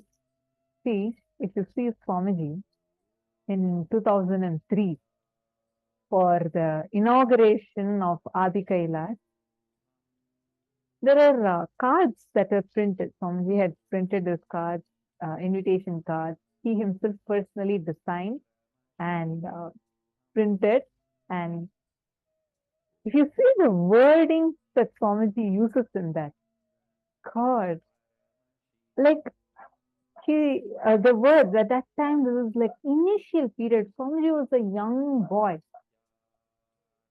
young village boy who does not speak in English, who like does not have any kind of a political background, nothing. Just he is a sannyasi, like in his 20s, young boy living in middle of a forest. Adi Kailash was a forest at that time, with jackals and bears running around. And in addition to that, poisonous snakes moving around. At such a time, and he has entered there, living under one cow shed, not having even a proper door, no bathroom, nothing, living alone in that campus and starting his work. So first time when Swamiji wanted to inaugurate that officially, 2003, Swamiji is printing the card. If you see that, Swamiji would have put it as Jagat Guru. Swamiji, at that time, if you understand, when you look at Swamiji as an avatar who knows everything, it's different. But like, just see, like, how can someone in that situation put Jagat Guru, means Guru of the whole world? And that time, very less disciples used to be actually around Swamiji, very less disciples. And Swamiji put it as international headquarters. Like, what, and spiritual and global spiritual movement. Understand that is real leadership consciousness. It is not dependent on anything. It is not that, okay, based on, because I have all these, okay, now I have established so many ashrams, sadhinams, temples, monasteries. So now I'm declaring that, and this is a global spiritual movement, is different. Just at that time, one Tiruchangod Adinam Samjat started, and this is Adi Kailash. Global spiritual movement. These are the exact words Swamiji has put. So look at the vision Swamiji had. And in 2009, 2000, and even there some, actually one of the devotees from very early period, he shared that early on itself, Swamiji had told about how Swamiji wants to establish a nation for Hindus, and actually started looking for land and started working for the ground. Swamiji even said that we are going to have our own currency. When all this, he is like a young boy, and like there is absolutely, like the whole mission is at this initial stage. He is on ground, sitting with the sculptors, carving the deities, and sitting with and moving the deities along with all the other workers that are there. This was how Swamiji worked. At such a point, Swamiji is discussing what cognition. He's saying that Swamiji wants to establish a nation for him, which Swamiji has done and already shown to us. It is established now. But Swamiji declared this almost 2 decades before. Understand, that was Swamiji's, that's how Swamiji is. That is real leadership consciousness. I see many of you saying, wow, wow, wow. Absolutely. See, only when you really see how Swamiji is living, studying Swamiji's life, will actually awaken that real leadership consciousness in us. In every way. It's like, because there's no incompletion based on which he's becoming a leader, but because of his vision, he's very clear what his vision is and made it happen. There is no incompletion that is there at its root. If you see just go visit Nityanandapedia and see the pictures from 2002, 2003. You will see Swamiji like one young boy just sitting at the, there are photos of Swamiji just sitting at the steps, washing clothes. Swamiji will wash his clothes and the clothes of the other sannyas. Actually, Swamiji only used to put kavi for the color kavi to come. There's a very traditional way of making. So the first initial, a small group of disciples that used to be around Swamiji used to put the kavi for those cloths, and Swamiji only used to wash their clothes and give them. Swamiji used to teach them how to wash clothes. And every morning, Swamiji will go and personally wake up everyone for yoga, do yoga along with them. See, understand, that is real leadership consciousness. Ma Dhanananda has put it, what a vision and what a visionary. Absolutely, right? Like, I mean, every time I remember this, it's just so beautiful. You'll keep falling in love with something more and more and more. Like the way how Swamiji was. Till now, it is the same. The way how Swamiji will get involved till the last minutest step. Even now, Swamiji does the same. See, there are people who will have big vision.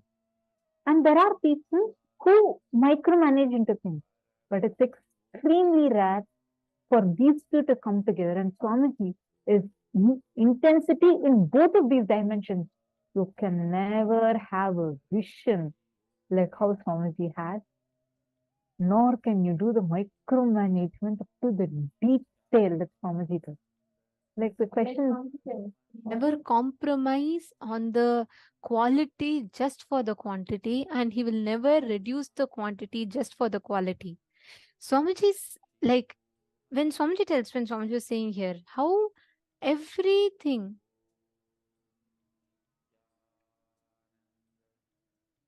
if each time when you get stuck for any reason, we all have enough justifications. We feel like, imagine you have to start something, just a simple startup. We have so many reasons. We feel like till everything is proper, I don't want to take this risk. I don't think I can do this. Swamiji had this vision of creating a nation, and he never stopped for anything, not a single day. Even when there was just, Swamiji used to say, when there was not even a proper roof above his head, he already dreamt of building a nation. He had a vision, not dream, I'm sorry. He had a vision of building a nation. He was so clear with it, nothing could stop. And that is why we have Kailasa today.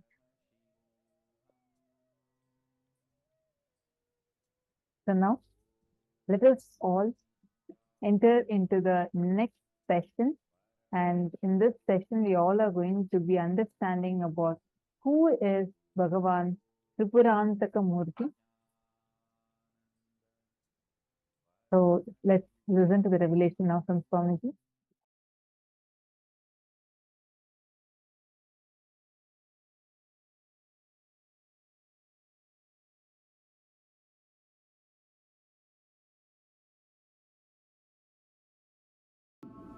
Whatever is happening, is auspicious. Shiva. The word Shiva means in Sanskrit causeless auspiciousness. Whatever happens in your life, even if the best thing happens, you can always think, it could have been little better. It could have been little better. Or whatever worst thing happens, you can always say, oh, at least this much I am saved. It is up to you to feel whether things are auspicious or inauspicious. In the planet Earth, only two kinds of human beings are there. People who feel everything is inauspicious. We need some correction. We need some alteration. We need some further development. We need to remodel. There are some people who feel everything happening is auspicious. Person who feels whatever is happening is inauspicious is a materialistic. He believes in matter, correction, doing, remodeling, changing, altering. Person who believes whatever is happening is auspicious is a spiritualist. Believes in the intelligence of the cosmos, the whole. He is very clear, the whole is much more intelligent than part, me. If you think the whole is not more intelligent than you are materialistic, egoistic. If you think the whole is much more intelligent than me, you are spiritualist. Over. The whole world can be classified just with these two categories. If you feel whatever is happening is auspicious, you are a spiritual person. A small story. After a powerful sermon on the charity, the priest sends his hat for a rounds, for a collection. The hat goes round, comes back as empty as it was sent. He took his hat and said, oh God, at least the hat came back. Understand? He is intelligent. He is really intelligent. He is able to think whatever is happening is auspicious. Whatever is happening is best. You can either think whatever is happening is inauspicious, or you can realize whatever is happening is auspicious. Why enlightened beings are constantly feeling whatever is happening is auspicious? It is just because of the Kundalini Shakti. Once this Kundalini energy awakens in you, you will feel so much of energy in your body, you will not be able to complain about anybody. Understand? You will complain about anything or any person or any incident only when you are in low mood. Means your usual mood. You will not be able to complain, criticize, or feel disappointed about any person or anybody if your body is overflowing, bubbling with energy. You feeling whatever is happening is auspicious or inauspicious is directly connected to your energy level. At some time, if you get the glimpse of that high energy, by some method, sometimes people get into that high energy without even knowing. Maybe if they go to some high energy places, or if they are really relaxed, they get into that high mood. Suddenly those few moments or few hours, you feel you are so fulfilled, nothing is wrong in the planet Earth. You will feel everything is going the best way. If you had this glimpse, these moments in your life even once, you can be called as a spiritual seeker.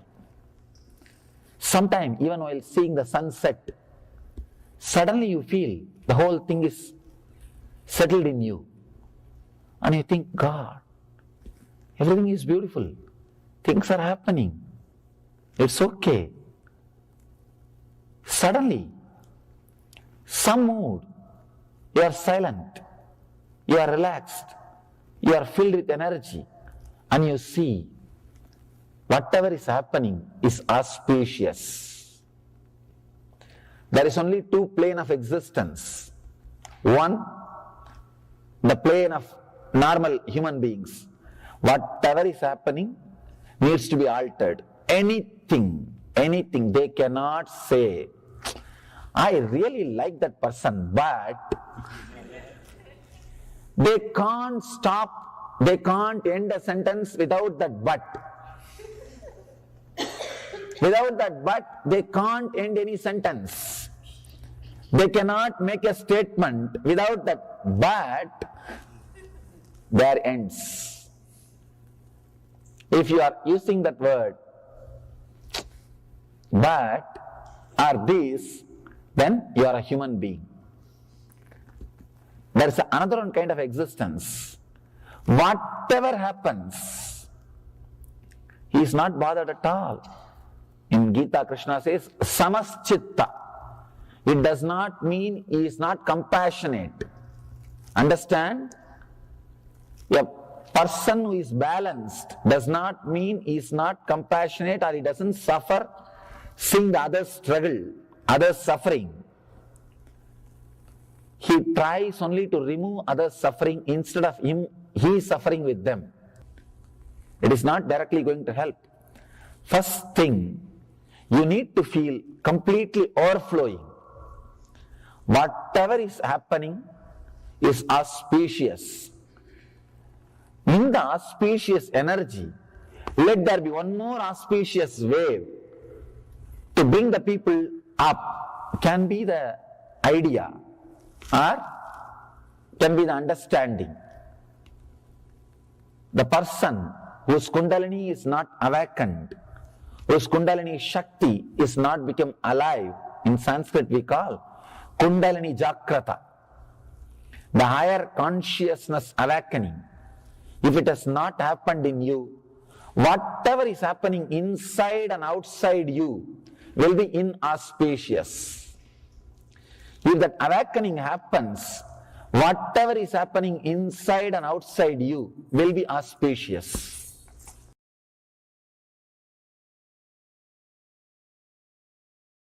The moment you think, this is the way I am, what can I do? Listen. The moment you think, this is the way I am, what can I do? You have become egoistic. The anava has started happening in you.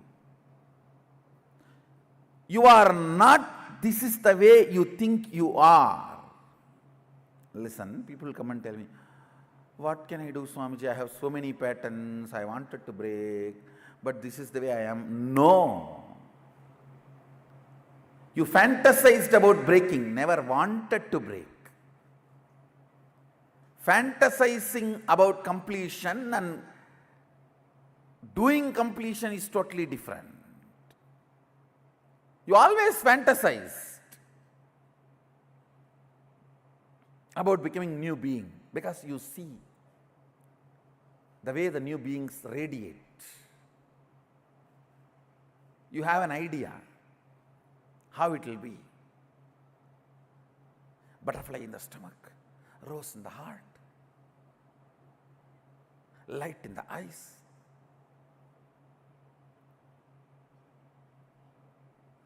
You have an imagination, you have a fantasy, but you never worked for it. You never acted for it. Understand? Action manifests Shaktis. Acting towards what you want manifests Shaktis.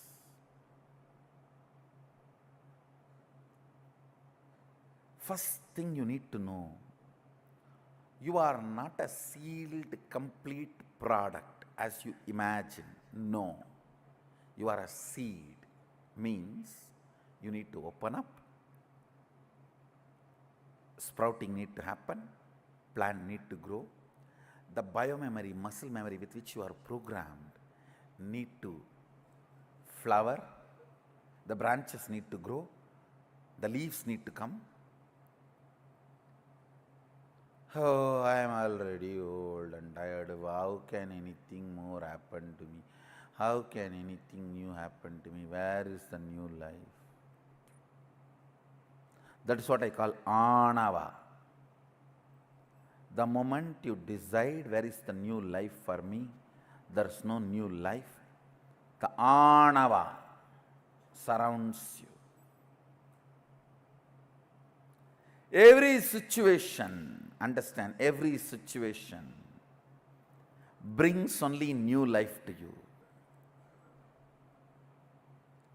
Just because you got $1 billion in lottery and you are going to move to a palatial bungalow, you can start crying, oh, the small house has been snatched away from me. Fool. I've seen people crying. I've seen people crying when the great transformation happens to them for which they were waiting.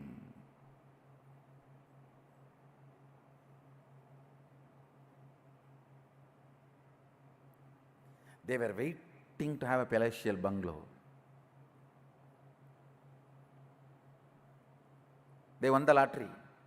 Now their bungalow is ready. I would have been really, really happy. But I should have moved to the bungalow from here. After the mango season is over, this mango tree is here and the mango season is going on. It would have been so nice if I had lottery after the mango season and then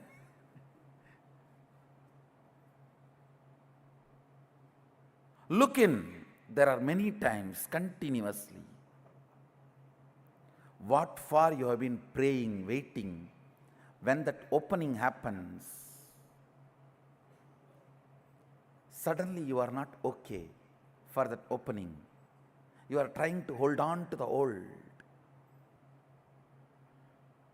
tasting the old, tasting the boredom, tasting the old, tasting the boredom,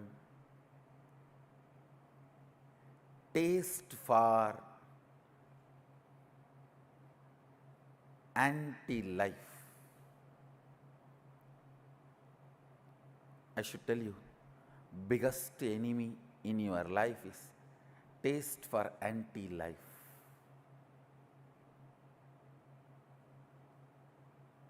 Break. Every time you go through anti-life taste, every time when your mind is trying to tell you, this is the way I am, what can I do? How can anything move? What can anything happen? No! You are not yet end. That's the good news.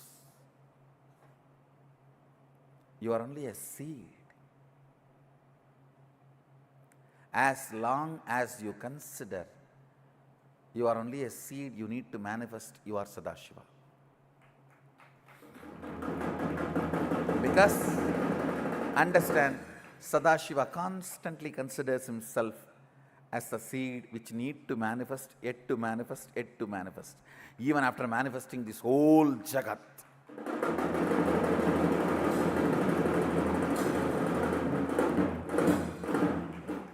Even after manifesting this whole Jagat, making all the human beings walk straight, developing the most subtlest brain grooves, still he comes down to make you manifest all the powers, to push you to the next level.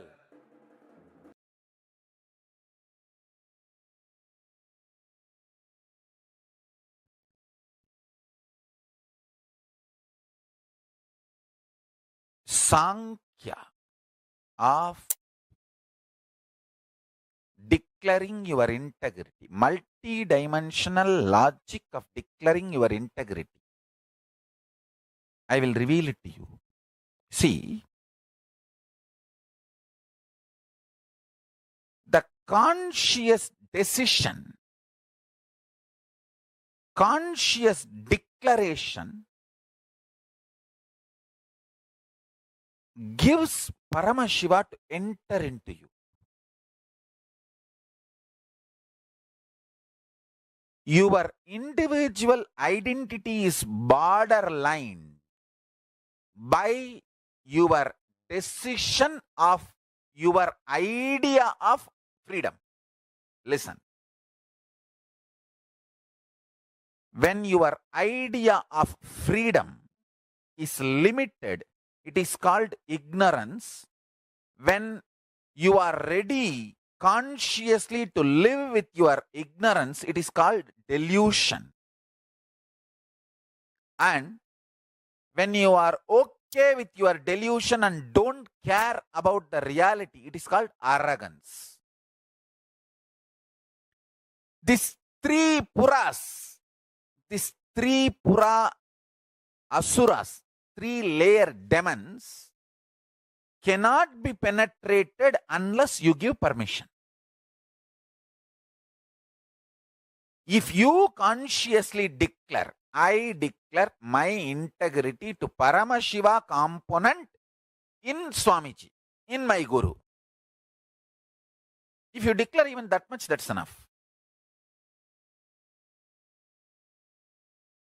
Then your soul can vibrate in the space of Paramashiva.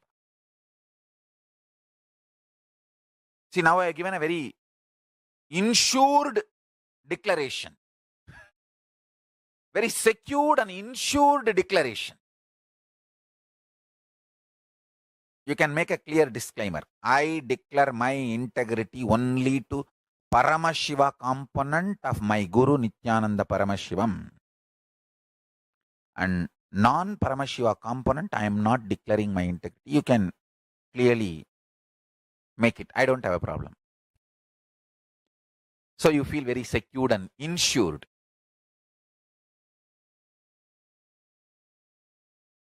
Understand?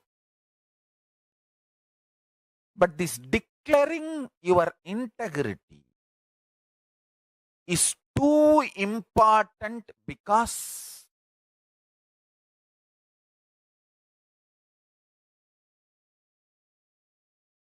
this is the Sankhya multidimensional logic of consciousness. Only then consciousness can enter into your being and awaken you.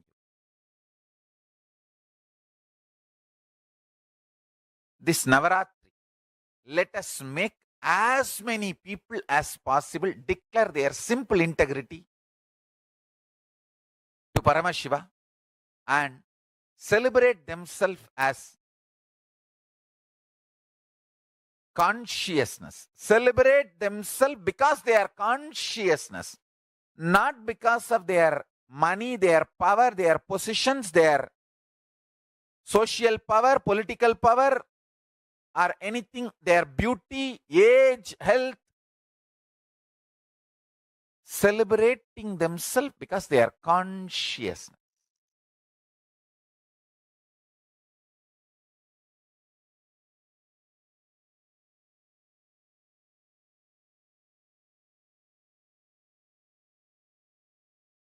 Just these two.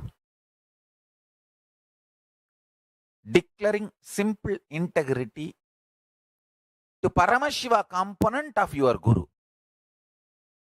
When you declare your simple integrity to the Paramashiva component of your Guru and you decide to celebrate yourself because you are consciousness, this too is a, I tell you, most successful recipe for power manifestation. Deadly combination. Nothing can kill you after that. Deadly combination for destroying all the ignorance and powerlessness and impossibility.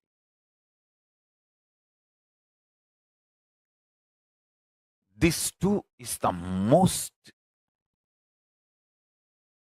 multidimensional logic of multidimensional magic. Sankhya of Parashakti.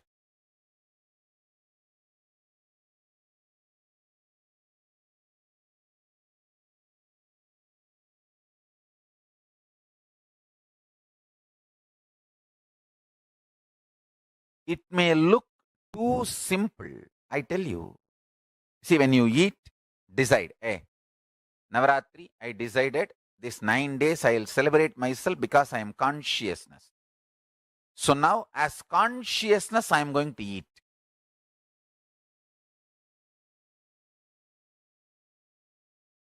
You will see the whole eating experience will be different.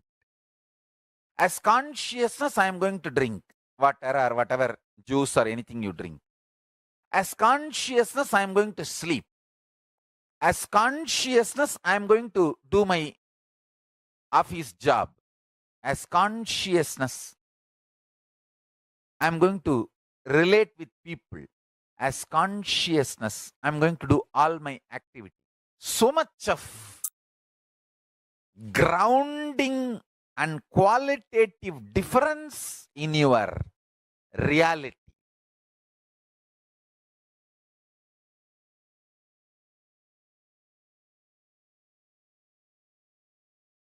This whole Navaratri, let us celebrate because we are consciousness. Navaratri is a beautiful celebration. Devi who received Agama, Vishnu who made the Agama as the software for the whole universe. Both of them are celebrated on this auspicious 9 days.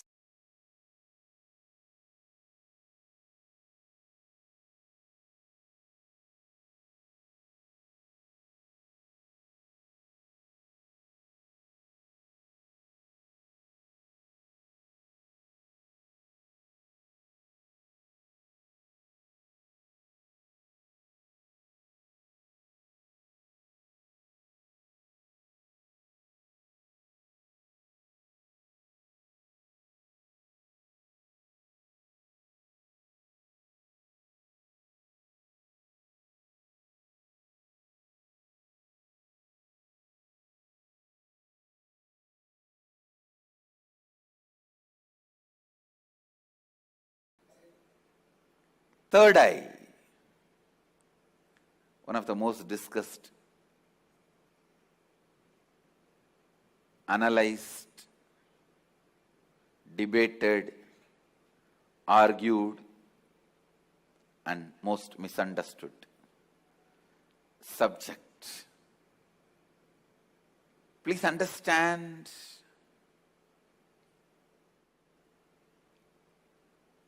what is third eye? Let me define. Third eye is an intra-organ. You really have it. Which can be awakened, which can directly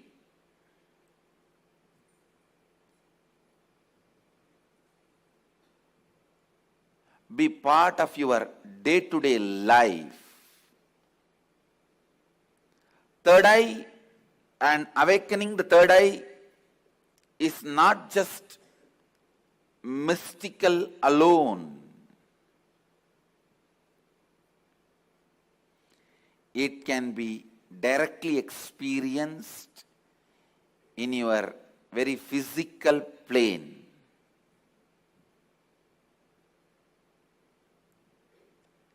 It has a clear, defined powers which can add to your day-to-day life, not just exploring the mystical path and spiritual experiences. It can directly help you experience so many extraordinary things in your day-to-day life,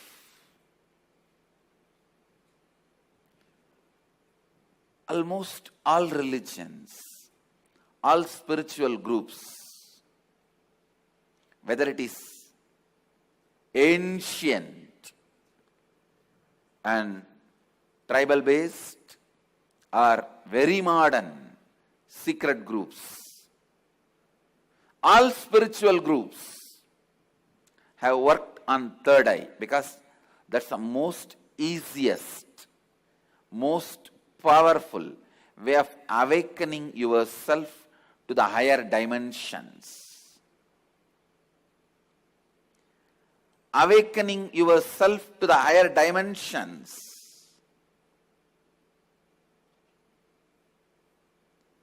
Whatever you are seeing with these two eyes are not reality and not enough. Please understand, whatever you see with the two eyes are not reality and not enough.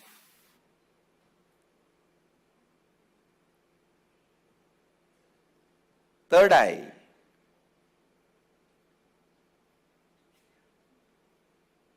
makes you see the higher reality externally in your day-to-day life and internally in your life and death journey.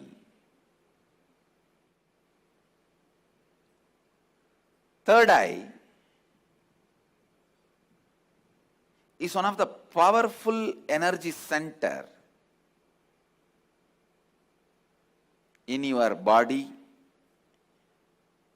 It is located between both eyebrows, where I have this red color kumkum. To tell you honestly, there are some subjects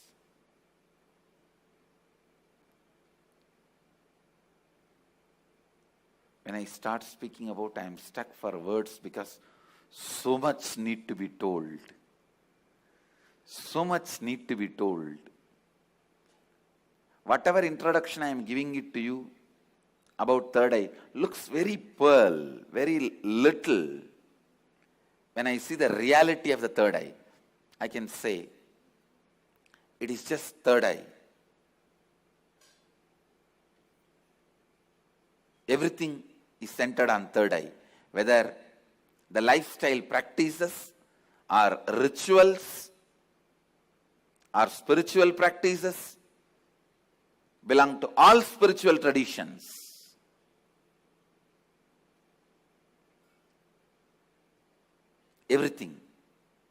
Everything is centered on third eye.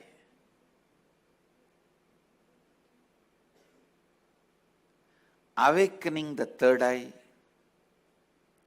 makes you immediately experience God. I can say God minus third eye is man, man plus third eye is God. God minus third eye is man, man plus third eye is God.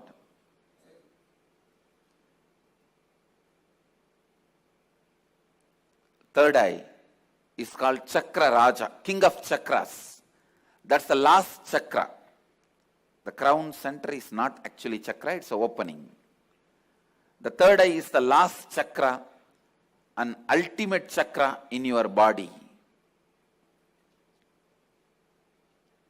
All the different energy centers in your body is ruled by third eye chakra. It's called Ajna chakra in Sanskrit. It means literally the seat of the will power. Will. Ajna means will. That's the seat of the will power. Ajna chakra. Will power. Chakra Raja. The third eye is the king of all chakras, energy centers. if that one energy center can be awakened,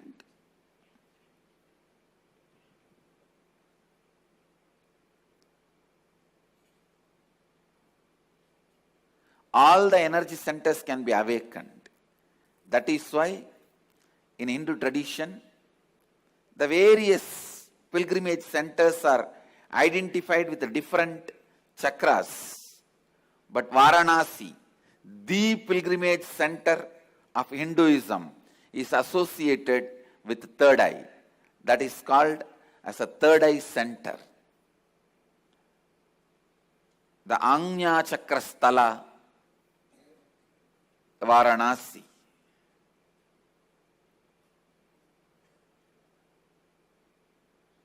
People ask me, what happens to you when you activate your third eye? Actually, I can't say. You can't explain to a born blind man what happens to him when he gets the vision. How much ever you try, you can't explain all the dimensions.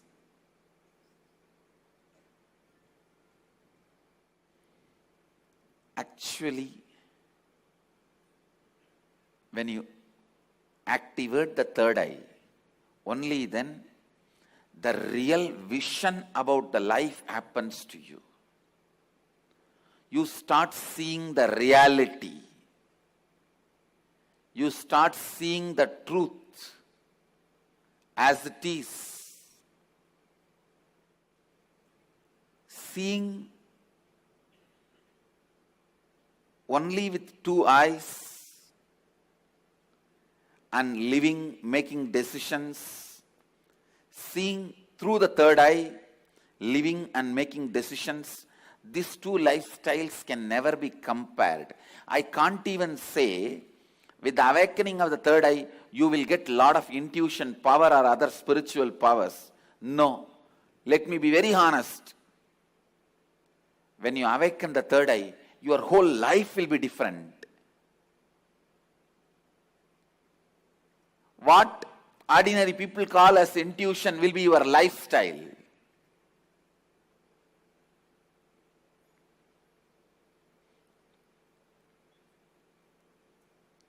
What individuals call as spiritual powers, that will be your lifestyle. It is not easy to describe the difference. I am telling you, the truths about the third eye was never believed by mass because it seems too good to be true. Too good to be true. When I declared, if your third eye is awakened, you can see with closed eyes. Your ordinary two eyes are not required for seeing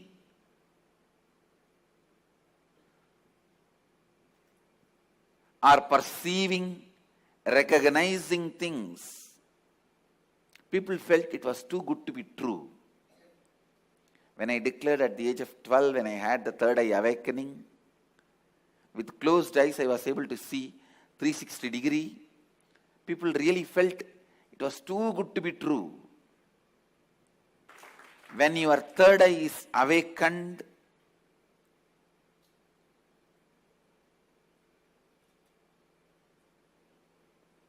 not just your intuition will be awakened.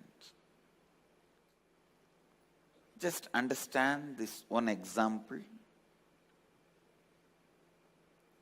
A person who is standing in a road and seeing both sides. How much he can see? He may be able to see 100 meters this side, 100 meters this side. But if a person is standing on the 10th floor and seeing the same road, he can see 1 kilometer this side, 1 kilometer that side. So a person who is standing on the 10th floor, if he says a lorry is coming or a Benz car is coming, the person who is standing on the ground, he will think, no, it is not there. How can he say it is coming? Few minutes, it will come. So the person who is standing on the ground will think the person who is standing on the 10th floor is having intuition. It is not intuition, it is in tune with the reality.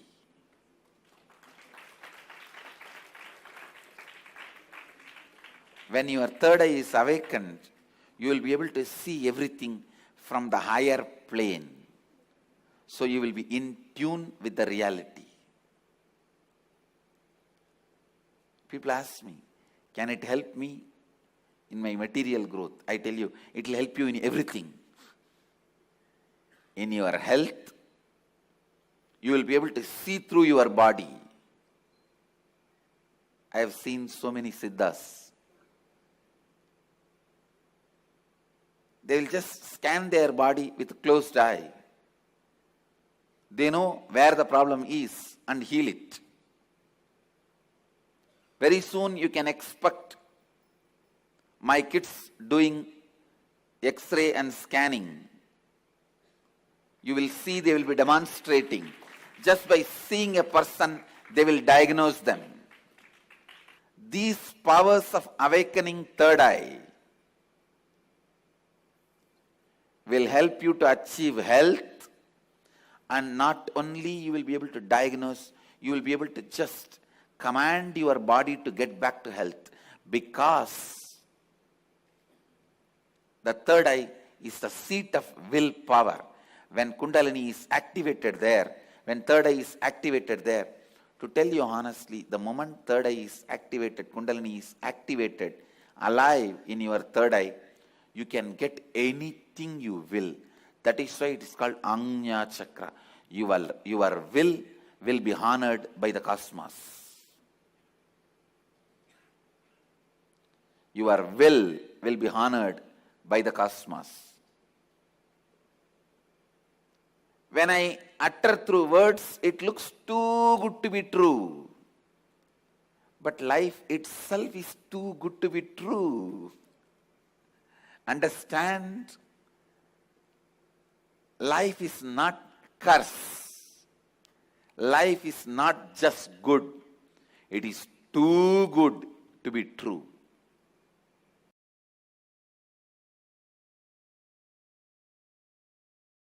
Third eye is an intra-organ, just like both your eyes, which has cords and nerves. First. Second, the consciousness you are using to operate these two eyes, called chakshu, the same consciousness only needs to be used to operate third eye also.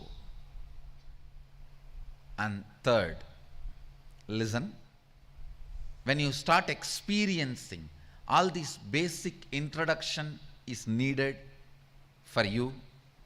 So don't think when basic introductions are given, oh, this is not necessary. No.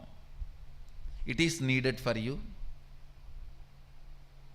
When you are going to operate some part of you, you need a thorough introduction. See, without reading the owner's manual also you can operate a car, but you will only be knowing the basic things. Like iPhone. Without reading the owner's manual, you can operate, but you will be only calling, nothing else. Still, many of the Indian rich villages use the iPhone only for calling. They will be having it, but they don't use anything else other than making phone call. Understand? Agamas and Upanishads are owner's manual for you. Even if you don't read, you will be alive, no doubt. You will eat, digest, sleep, die. You will fight when you are hungry. You will love when your hormonal pressure has increased. They say, the one-liner I read, make love, not war. If you insist you want to do both, then get married. So you may just take birth, eat, digest, have a few kids, and disappear. Without reading the owner's manual also you can survive, but it is only surviving, not living. Surviving, not living. And if you read the owner's manual, know what you are going to do with all the dimensions available to you, all the apps available to you.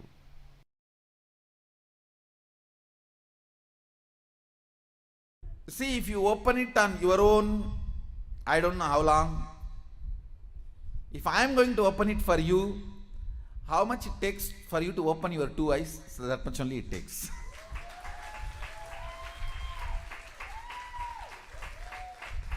If you are going to open it on your own, I do not know how long it will take. Whether it will open at all or not, even that I don't know. But if you are going to ask me to open it, I'll tell you, I need time.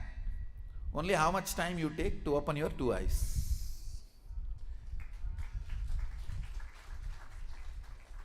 Actually, whether you are a kid or adult, opening your third eye takes only a second for me.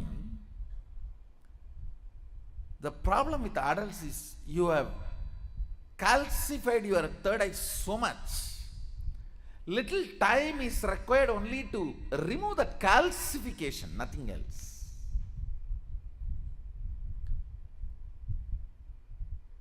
Only to remove the calcification, it takes little time, nothing else. Actually, when your third eye opens, your whole face radiates something called grace.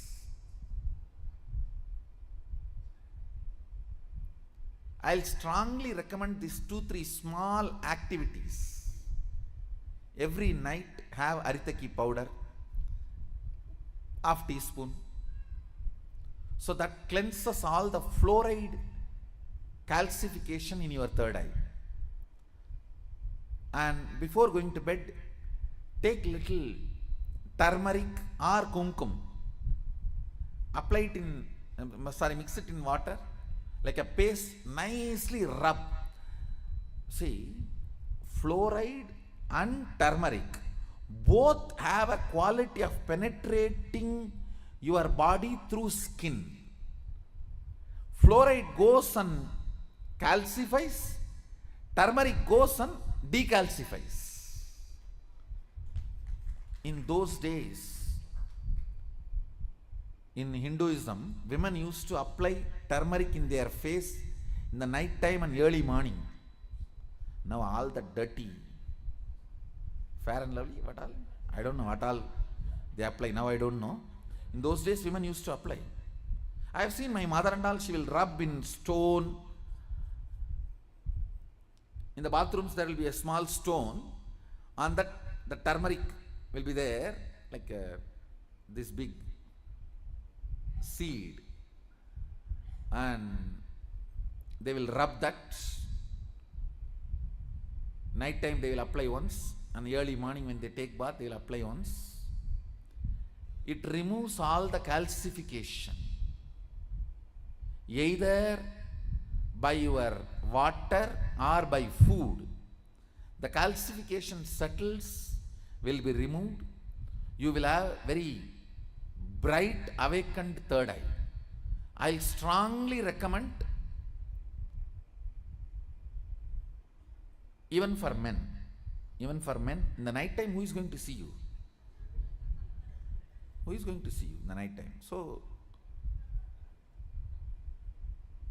even men can apply on the forehead. Not just applying, you have to rub. So, it penetrates through the skin and decalcifies. These few things will really help when I awaken your third eye to keep it awakened. If the calcification is removed, keeping it highly active will be easy if you clean up your forehead with a organic. Please go for organic turmeric and organic kumkum. Kumkum is nothing but processed turmeric. You can use even kumkum, no problem. Anyone is okay. Turmeric or kumkum, even men, it will really help to clean your third eye and decalcify the calcification.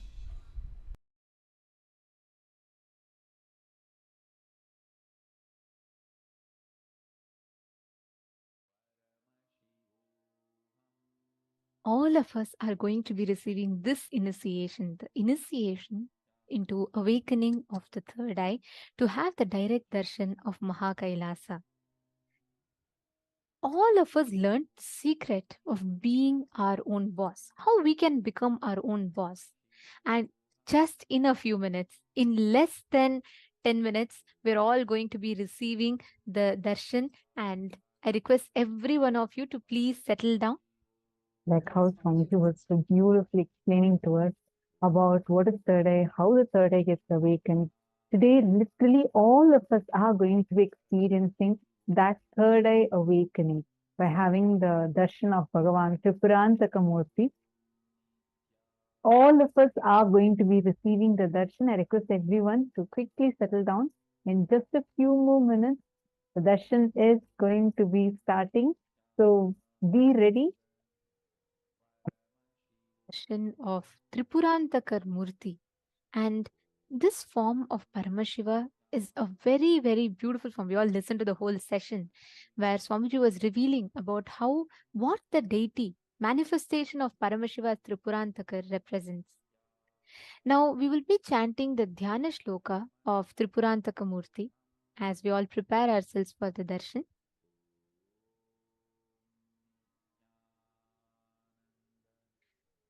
चतुर्भुजं त्रिनेत्रं च मग्नं परशुधारिणं धनुर्बाणसमायुक्तं समया सहितं तथा सर्वाभरणसंयुक्तं दिव्याभरणसमान्वितं पत्रं दधं वामकर्णे दक्षिणे कुण्डलान्वितम् उपवीतसमायुक्तं समभङ्गयुतं शिवम् जटामकुटसंयुक्तं विलसद्विद्रुमाङ्गकम् एवं त्रिपुरसंहारं रूपं प्रोक्तमहात्मभिः. This form of Paramashiva, in which he destroyed the Tripurasuras, the demons, and he blessed the whole world with the ultimate boon of the leadership consciousness awakening in us. Every one of us sitting here today, we learned some of the most important truths. We understood about what is leadership, what is Ishwaratva. We understood about conscious awakening, that Ishwaratva awakening in us, becoming our own boss. We also understood about the third eye and how Mahakailasa is. And most importantly, we all learned the exact description of Mahakailasa from Swamiji himself, where Swamiji conducted a very beautiful process of meditation to enable us to see the colors in Mahakailasa. Like Swamiji said, one of the most interesting part was where Swamiji said, like how in planet Earth, when you look at the night sky, you see a dark sky with stars studded like diamonds on the sky. But in Mahakailasa, it's completely the other way around. When the Mahakailasa, the whole space is so bright, it's completely golden in color that you will see stars appearing almost like black dots on the sky. So, how many of you are excited to have the darshan of Mahakailasa, to be able to see how exactly it is, that parallel universe of Mahakailasa? Yes, I see all of you excited. See, now all of us who from morning we all have been learning about various different things, whether we learned about the leadership consciousness, how Mahakailasa exists, and learning about how who is Bhagavan Tripurantak Murti, and we learned many different powerful cognitions for power manifestation. Swamiji explained to us how power manifestation is a royal way for integrity and oneness, and how to manifest the superpowers. What is the secret behind manifesting the power? And now we also learned about the third eye, how the third eye exists, what is third eye, how third eye is a seat of will, ajna, and how to awaken the third eye. You see, many of you posting very excited, always excited. Yes, exciting, so much of excitement. Okay. Actually, in so many different rooms, the same. I see very similar messages being posted. Understand. One of the most important things that Swamiji revealed today about the space of leadership. Like Swamiji said, there are multiple different ways in which you can do. You can take and try you manifesting third eye awakening by yourself, you manifesting all these space by yourself. It is possible. But just that it'll take janmas together to manifest that space. But when you go to the presence of the Guru, he just gives it to you out of his sheer compassion as an experience to you immediately, instantly. And today, that is the exact initiation we are going to be receiving, where Swamiji is going to be awakening that leadership consciousness in us. What it takes in us to manifest that leadership, what it takes in us to become our own boss. How can we manifest the reality we want? See, today many of us, all the participants who were attending the program since morning, you all did the workshop about the leadership consciousness, being your own boss, where Swamiji explained to us how we all usually collect some of the incidents from our past, because of which, out of that incompletion and powerlessness, we decide, okay, I have to become boss to show this guy his place. Like Swamiji gave an example, let's just wait to go and throw the visiting card on your boss's face or something. Like it's some kind of an anger or incompletion from your past, that hangover of the past, which makes you decide to, okay, I have to become a leader, I have to become a boss to show this guy that I will also be able to do like him, or things like that. And we all did a very deep internalization exercise where we dissected all those parts and wrote down the patterns based on which we took this decision. And many of you had posted saying that you found many new incompletions. You never knew this is what was actually there inside of you. Many such things, right? Now, during the darshan, you can post a message in the chat to Swamiji for removing all those patterns from you. Understand? Those patterns will just disappear. You will have the real leadership consciousness awakened inside of you. Years, any limiting cognitions that you have inside of you to manifest that leadership consciousness, post all of that to Swamiji, and Swamiji himself will just shower us, bestow us completion in all those aspects. So, Actually, here Shane Dennis has posted that how he was having fear of expanding his consciousness. He said, fear of expanding my consciousness has gone after today's program. That was my major incompletion, and that has just gone right after the session. See, understand, Saint Dennis, I see that you've been very sincere in sitting and attending every session, doing the completion, doing the internalization exercise. Now, whatever patterns or incompletions you identified today, and what you said, right? Like when at one point you said, yes, I don't have those incompletions inside me anymore.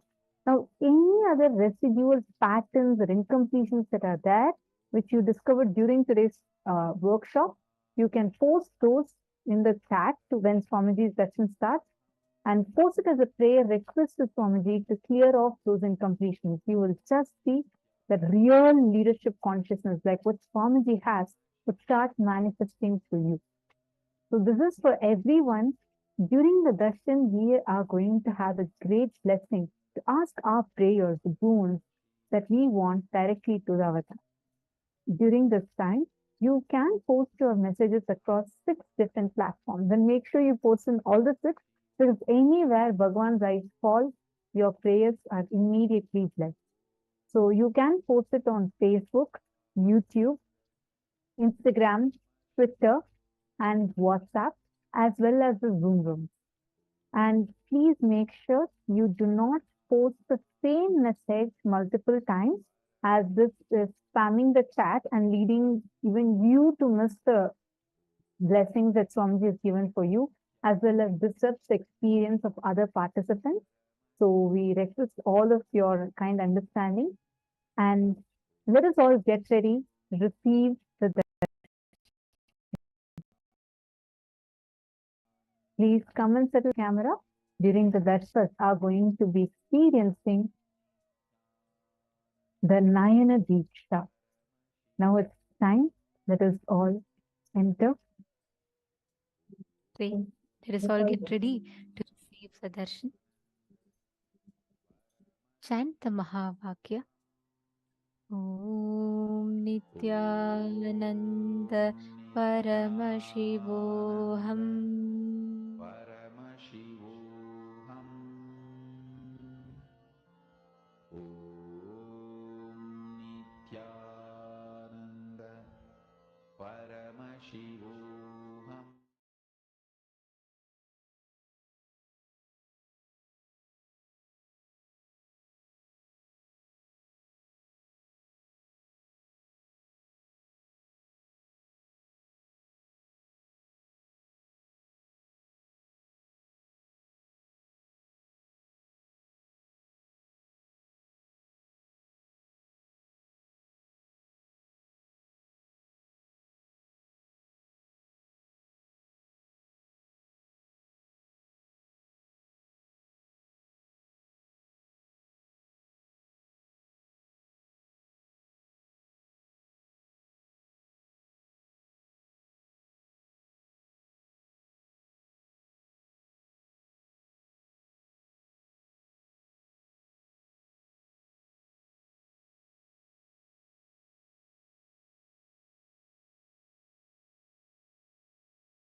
Connecting with the divine with your eyes closed is meditation.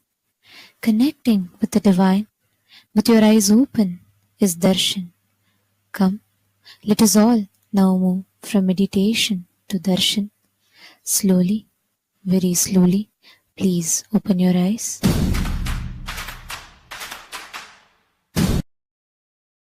இன்னலை தீர்க்கவே என் முகம் காட்டிவா இனியனே நித்யனேவா. இன்னலை தீர்க்கவே என் முகம் காட்டிவா இனியனே நித்யனேவா.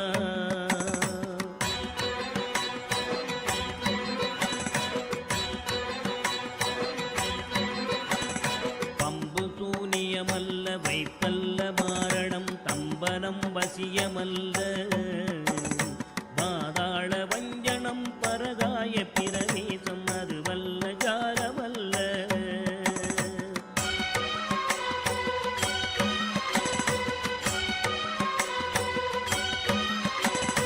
அம்பு குண்டுகள் விலகும் ஒளியும் மந்திரமல்ல ஆகாய குளிகை அல்ல. அன்போடு செய்கின்ற வாதமோடிகள் அல்ல அரிய மோகனம் அல்ல.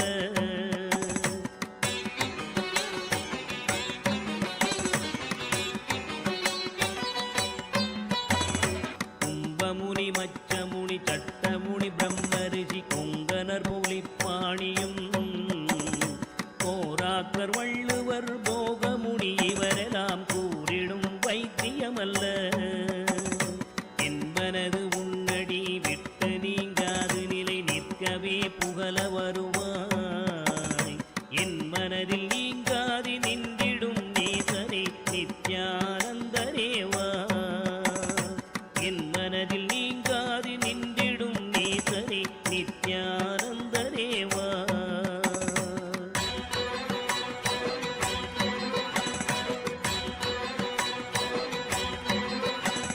நொந்து வந்தேன் என்று ஆயிரம் சொல்லியும் செவியென்ன மந்தமுண்டு. நுட்பநெறி அறியாத பிள்ளையை பெற்ற பின்னோக்காத தந்தையுண்டோ.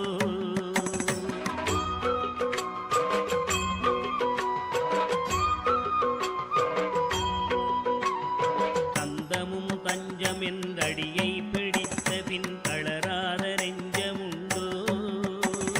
தந்தி முகன் அருமுகன் இரு பிள்ளை இல்லையோ தந்தை நீ மலடுதாரோ.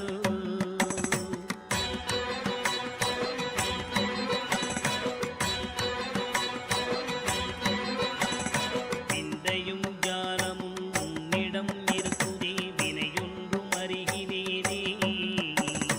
வீரமும் சாஸ்திரமும் உன்னையே புகழுதே வேடிக்கை இது வல்லவோ.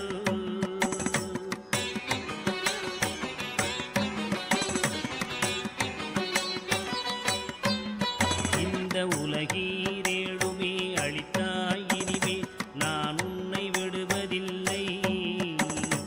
எப்பிறவி எடுத்தாலும் உன் பதம் வேண்டுமே நித்யானந்த குருவே. எப்பிறவி எடுத்தாலும் உன் பதம் வேண்டுமே நித்யானந்த குருவே.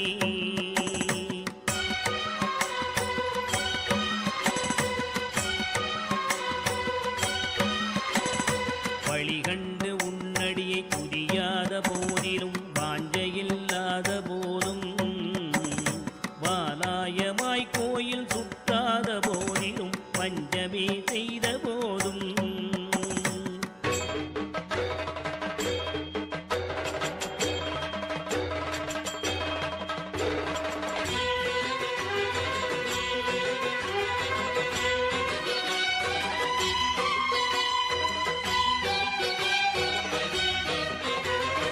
ஒளியகனை மொகனை இல்லாமலே பாடினும் மூர்க்கனே முகடாகினும் மோசமே செய்யினும் தேசமே கவரினும் முழுகாமியே ஆகினும்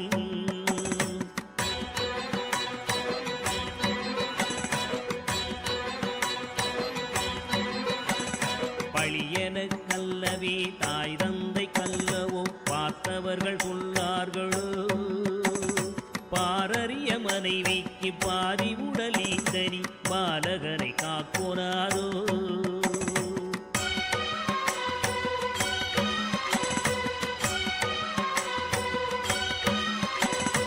எழில் பெரிய அண்டங்கள் அடுக்காய் அமைத்தனி என் குறைகள் தீர்த்தல் பெரிது.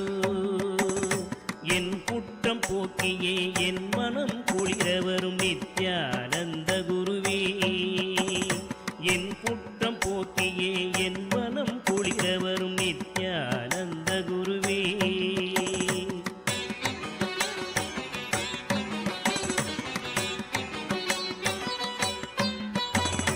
அன்னை தந்த கைகள் என்னை ஈன்றதற்கழுவேனோ அறிவிலாதற்கழுவேனோ. அல்லாமல் நான் முகன் தன்னையே நோவேனோ ஆசை மூன்று கழுவேனோ.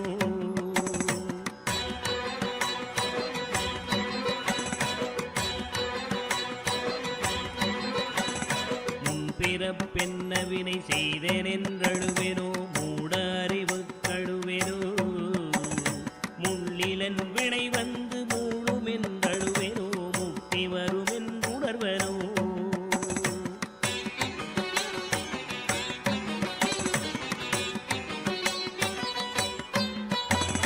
தன்னை நுந்தழுவேனோ உன்னை நுந்தழுவேனோ தவமென்ன என்றழுவேனோ.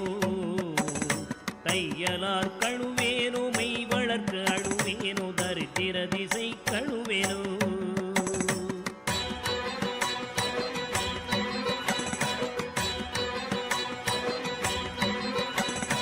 இன்னும் என்ன பிறவி வருமோ என்று அழுவேனோ எல்லாம் உரைக்க வருவாய்.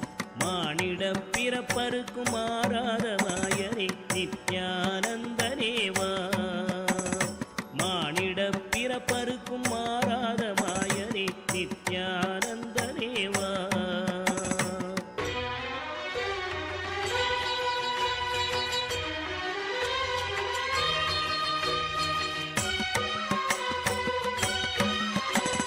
தாயாமுன் மரமீது பூ பிஞ்சறுத்தனோ கண்ணியர்கள் பழி கொண்டேனோ. கடனென்று பொருள் பறித்தே வயிறு எரித்தேனோ கிளை வழியில் உள்ளிட்டேனோ.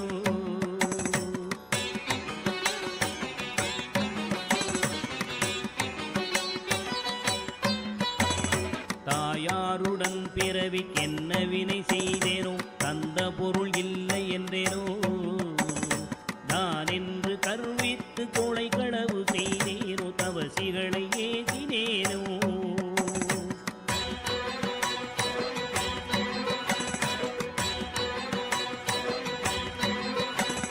வாயார பொய் சொல்லி வீண் பொருள் பறித்தேனோ வானவரை பழித்திட்டேனோ. வடவு போல பிறரை சேர்க்காதடித்தேனோ வந்த பின் என் செய்தேனோ.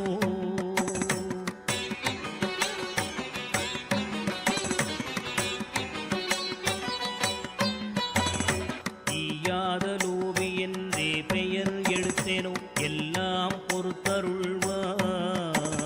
பொறுமையின் சீலனே இன்முகநேயனே நித்யானந்தனேவா.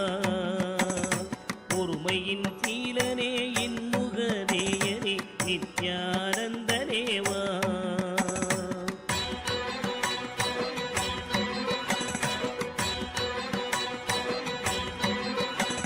தாயாரிருந்தென்ன தந்தையுமிருந்தென்ன தன் பிறவி உறவு கோடி. தனமலை குவித்தென்ன கனப்பெயர் எடுத்தென்ன தாரணியை ஆண்டும் என்ன.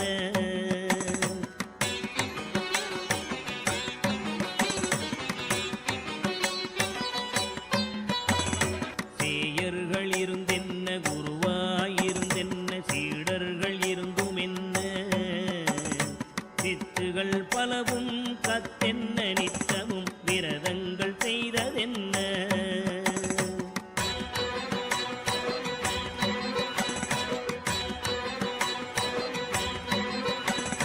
நதிகளெல்லாம் ஓயாது மூழ்கினும் என்ன பலன் யமன் ஓலையை தடுக்குமோ. இதுவெல்லாம் தந்தையின் உறவென்றுதானே உன்னிரு பாதம் பிடித்தேன்.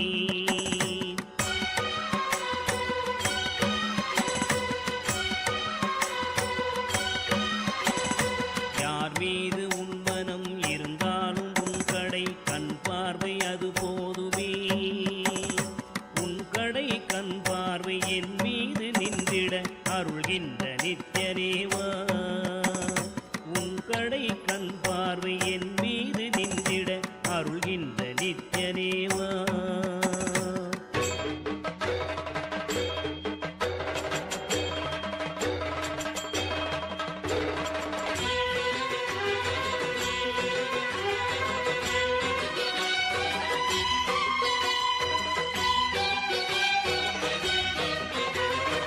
இன்னமும் சொல்லவோ உன் மனம் கல்லோ இரும்போ பெரும் பாறையோ இரு செவியும் மந்தமோ கேளாது அந்தமோ இது உனக்கு அழகுதானோ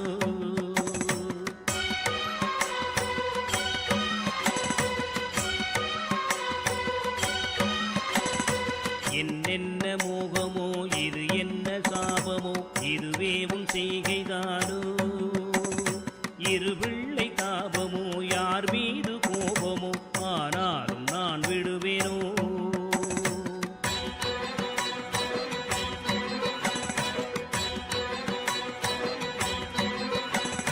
உனை விட்டு எங்கு சென்றாலும் விடலாவேனோ உனை அடுத்தும் கெடுவேனோ இது உன் குற்றம் என் குற்றம் ஒன்றுமில்லை உற்றுப்பார் பெற்றவையா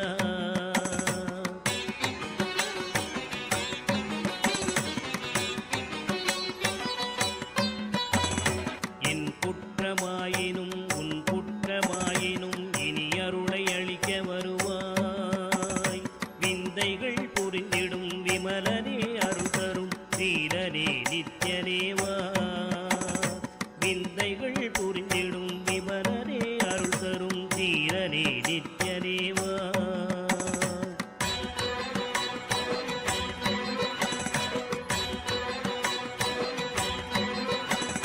சனிராகு கேது புதன் சுக்கிரன் செவ்வாய் குரு சந்திரன் சூரியன் சற்றெனக்குள்ளாக்கி ராசி 12ஐயும் சமமாய் நிறுத்தியுடனே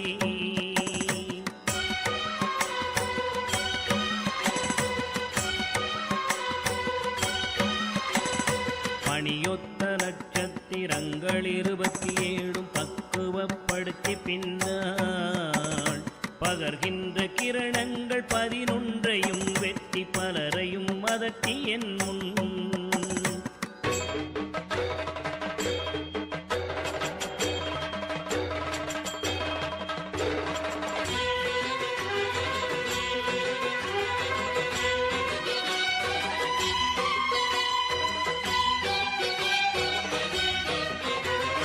கனி போலவே பேசி கெடு நினைவு நினைக்கின்ற கசடர்களையும் கசக்கி கர்த்தனின் தொண்டராம் தொண்டர்க்கு தொண்டரின் தொண்டர்கள் தொழும்பராக்கி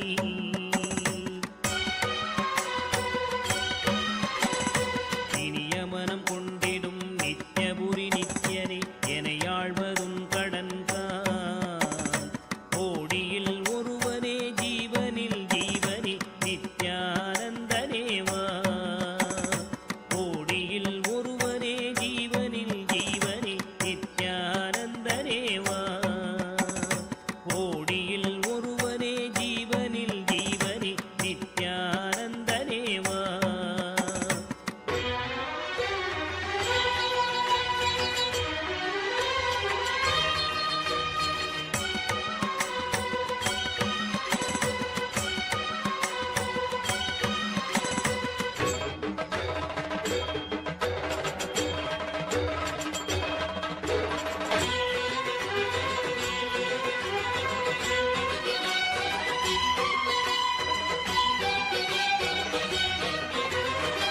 நித்யானந்தனேவா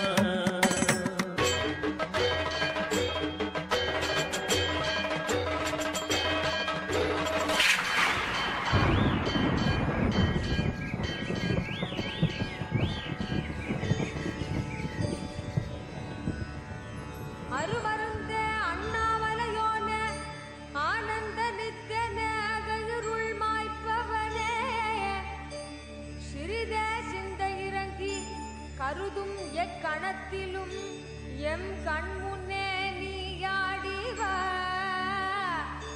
அழகு திருநடமிடும் எங்கள் அம்மையப்பனே பழகு தமிழில் உனை பாடி நின்றோம்.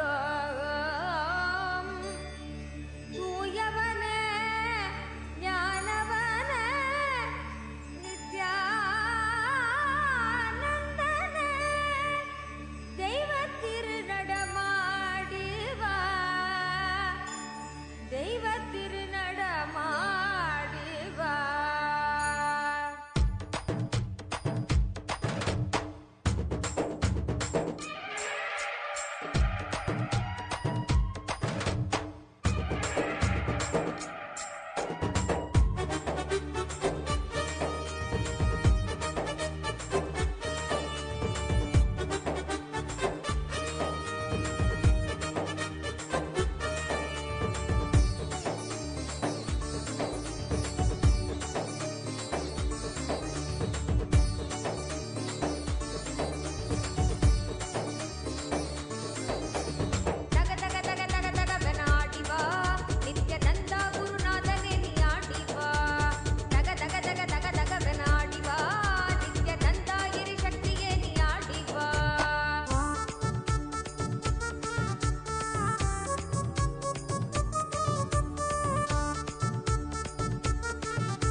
gratitude and how each of you are enjoying this most graceful form of Tripurantaka Murti.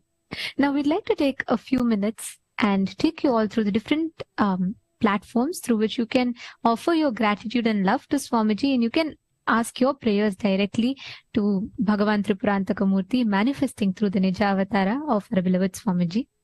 Let us all take a few minutes, and I request all of you to follow along as we all guide you step by step. So the first platform being YouTube. You all can head to Kailasa's SPH Nityananda, the official YouTube channel. Don't forget to subscribe and hit the bell icon. You can proceed to the live video of the YouTube channel. And as you're watching the darshan, head to the comment section and keep posting your prayers and boons, and you will be receiving the responses as Swamiji dictates. You will be receiving the typed responses of the same for your prayers. And the next is WhatsApp. Head to kailasa.org and you'll be prompted with the WhatsApp icon. Click on it and join the WhatsApp community. And through WhatsApp, you can directly post your prayers and boon requests to Swamiji. Next is x.com, formerly Twitter. Head to Kailasa's SPH Nityananda Paramashivoham Twitter account and go to the top most pinned tweet. As a reply to that pinned tweet, you can post your prayers and requests. And if you're not yet following, make sure to hit the follow button too. In Instagram, you all can head to Kailasa's SPH Nityananda, the official Instagram handle, and right on the profile picture, you'll get the live icon. So click the live and then it'll lead you to the live video. You can post all your prayers and blessings requests as a comment under the live video. And the last is Facebook. So Facebook is very simple. You all can head to Kailas SPH Nityananda Paramashivoham, the official Facebook page, and you can like and follow the page for you to receive all the latest updates and all the gifts from Kailasa. And you can head to the live stream, the live video on the Facebook, and go to the comment section and start posting your prayers and requests. And at the same time, we request all of you to share this to your loved ones, so they too can experience all these boons and auspicious gifts that Swamiji is showering us directly from Kailasa. And for each and every one of you attending the darshan, attending the initiations and receiving the gift from Swamiji, for you to know, understand the science and the software of how this works, we recommend that each of you attend the full day of the program to experience the maximum benefits of the initiations and of all the powers that Swamiji showers us. So, enjoying the darshan and take a few minutes and post prayers and all the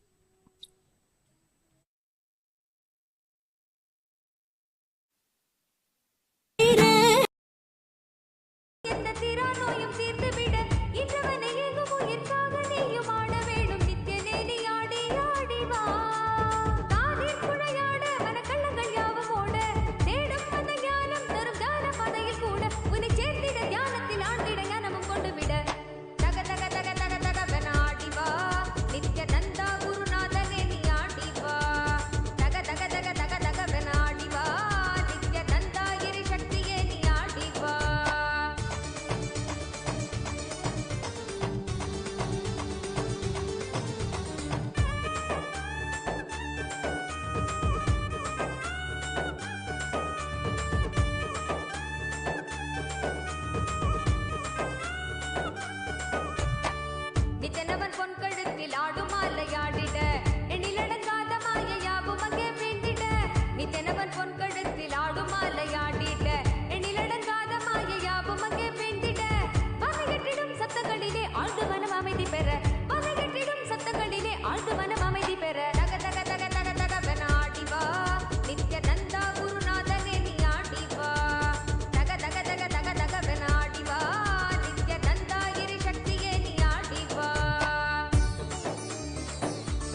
Pontiff of Hinduism, Bhagavan Sri Nityananda Paramashivam, as we mark the beginning of the grand 10-day festivities of the Ganesha Brahmotsavam celebrations, which will culminate on the day of the Ganesh Chaturthi. We will now begin with the ritual of Mandagapadi.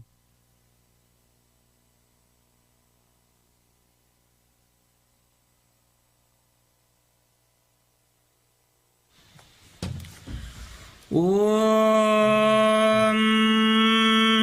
न कर्मणा न प्रजया धनेन त्यागेनैके अमृतत्वमानशो परेण नाकं निहितं गुहायां बिभ्राजते यद्यतयो विशन्ति वेदान्तविज्ञानसुनिश्चितार्था सन्न्यासयोगा यतयः शुद्धसत्त्वाः ते ब्रह्मलोके तु परान्तकाले परामृता परिमुच्यन्ति सर्वे दह्रं विपापं परमेष्मभूतं यत्पुण्डरीकं पुरमद्य सद्गस्तम् तत्रापि दह्रं गगनं विशोकस्तस्मिन् यदन्तस्तदुपासितव्यम् यो वेदादो स्वरः प्रोक्तो वेदान्ते च प्रतिष्ठितः तस्य प्रकृतिलीनस्य यः परः स महेश्वरः. Now we'll be presenting the flag of the Brahmotsavam, which is the Mushaka Dhwaja. Om Paramashivoham. With the divine grace of Sri Nityanandeshwara Paramashiva, Kailasa, Los Angeles, Nityanandeshwara Hindu Temple, and all Kailasas around the world, present the Ganesha Brahmotsavam Patrigai. O enlightened beings, descendants of noble clans, all Hindu diaspora, welcome. Om Namaste Ganapataye, Tvameva Pratyaksham Tattvamasi, Tvameva Kevalam Kartasi, Tvameva Kevalam Dhartasi, Tvameva Kevalam Bhartasi, Tvameva Sarvam Khalvidam Brahmasi, Tvam Sakshadatmasi Nityam. I bow to thee, Ganapati. You are personified form of the Brahman. You are the creator, protector, and rejuvenator of all beings. You are the indweller, the eternal evident self in all of us. In the Nitya Yuga, Shobhakritanama Samvatsara, Dakshinayana, Lakshmi Venkateshwara Ritu, Katakamasa, Krishna Paksha, Dwadashi Tithi, on the Punarvasu Nakshatra, Vajra Yoga, Siddhikarana, in the auspicious Tula Lagnam, corresponding with the date of 10 September 2023, as per the Gregorian calendar, from 10:42 a.m. to 12:52 p.m. Indian Standard Time, the Dhwajarohanam, the auspicious flag hoisting ceremony for the Ganesha Brahmotsavam, will commence in all Kailasas around the globe. With the auspicious grace of Sri Nityanandeshwari Paramashiva Shakti Sameta Sri Nityanandeshwara Paramashiva and his Paramavatara, the supreme pontiff of Hinduism, Bhagavan Sri Nityananda Paramashivam, Kailasa, Los Angeles, Nityanandeshwara Hindu Temple, and all the Kailasas around the globe invites the supreme pontiff of Hinduism, Bhagavan Sri Nityananda Paramashivam, to officiate and bless the Ganesh Chaturthi Brahmotsavam. Kailasa welcomes all the living beings from all the 14 lokas to this grand celebration.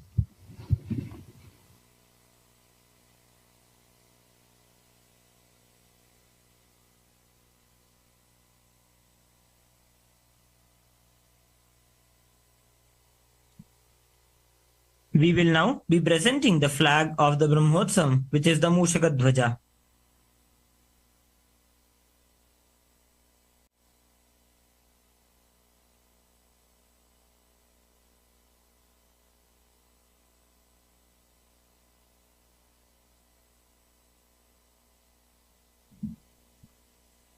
We will now be offering the Laghu Puja at the Divine Lotus feet of the Supreme Pontiff of Hinduism, Bhagavan Sri Nityananda Paramashivam.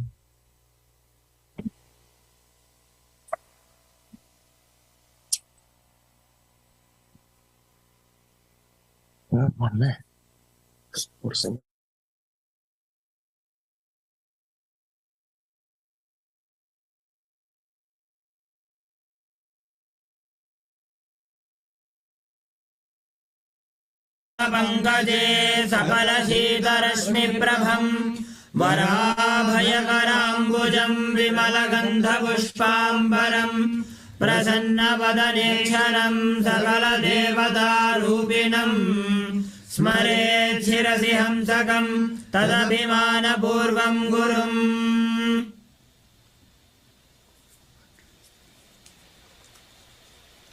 अथ धूपः ॐ दशाङ्गम् गुग्गुलोपेतम् सुगन्धम् च समनोहरम् आघ्रेयः सर्वदेवानाम् धूपोऽयम् प्रतिगृह्यताम्। श्री सर्वदेवदेवी स्वरूपाय भगवते श्रीनित्यानन्द परमशिवाय नमः। धूपमाघ्रापयामि। अथ दीपः ॐ साज्यम् त्रिवर्ति संयुक्तम् वह्निना योजितम् मया ग्रहाणमङ्गलम् दीपम् त्रैलोक्यतिमिरापहम्। श्री सर्वदेवदेवी स्वरूपाय भगवते श्रीनित्यानन्द परमशिवाय नमः। दीपम् सन्दर्शयामि। अथ नैवेद्यम् ॐ अमृते अमृतोद्भवे अमृतवर्षिणि अमृतम् श्रावय श्रावय स्वाहा। श्री सर्वदेवदेवी स्वरूपाय भगवते श्रीनित्यानन्द परमशिवाय नमः। नैवेद्यम् निवेदयामि। निवेदनानन्तरमाचमनम् समर्पयामि।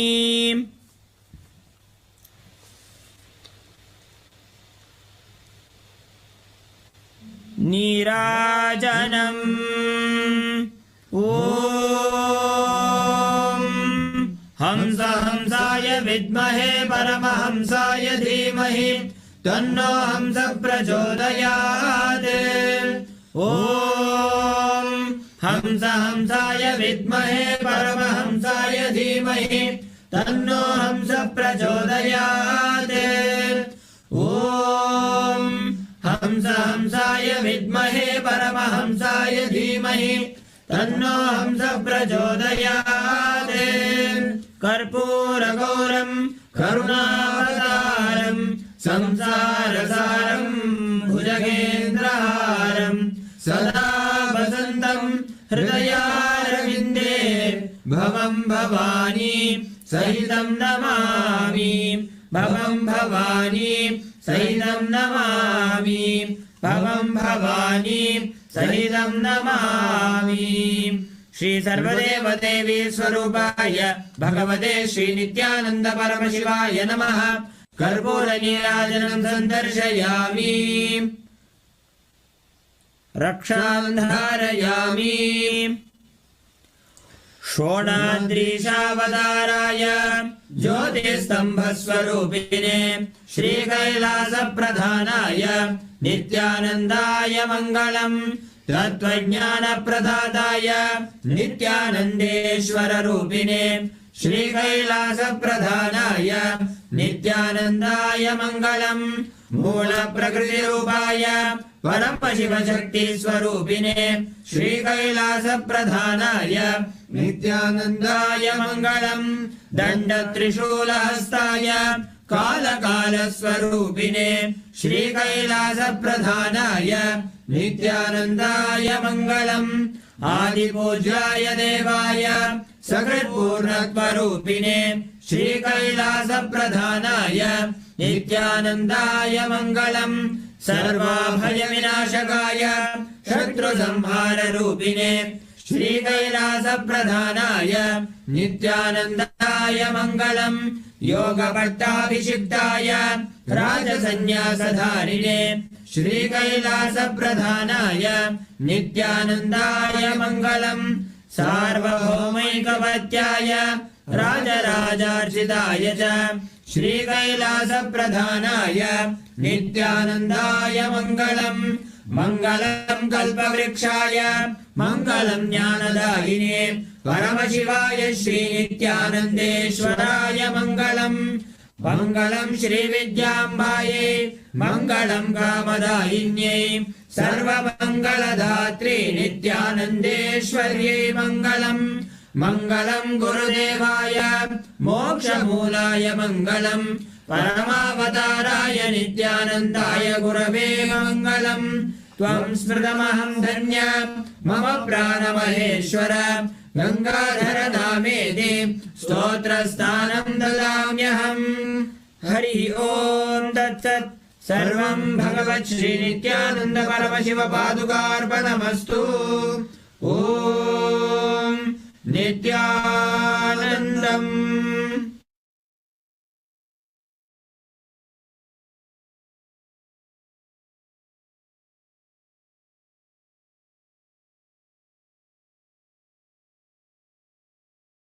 परमहंस नित्यानन्दं भजहं मनिषं श्री परमहंस नित्यानन्दं बिडदि ध्यान पीठाधिपतिं सर्कुरुं बिडदि ध्यान पीठाधिपतिं सर्कुरुं नित्यानन्द नित्यानन्द नित्यानन्द नित्यानन्द नित्यानन्द नित्यानन्द नित्यानन्द भजहं अनिशं श्री परमहंस नित्यानन्दं भजहं अनिशं श्री परमहंस नित्यानन्दं बिडदि ध्यान पीठाधिपतिं सर्कुरुं बिडदि ध्यान पीठाधिपतिं सर्कुरुं Nityanand Nityanand Nityanand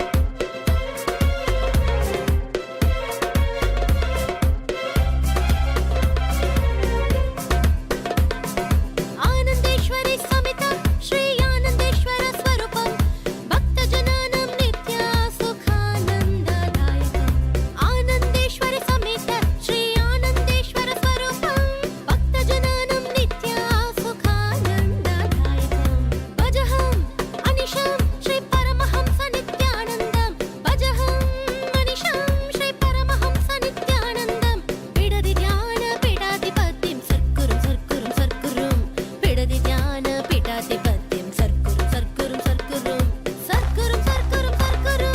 Nityanand Nityanand Nityanand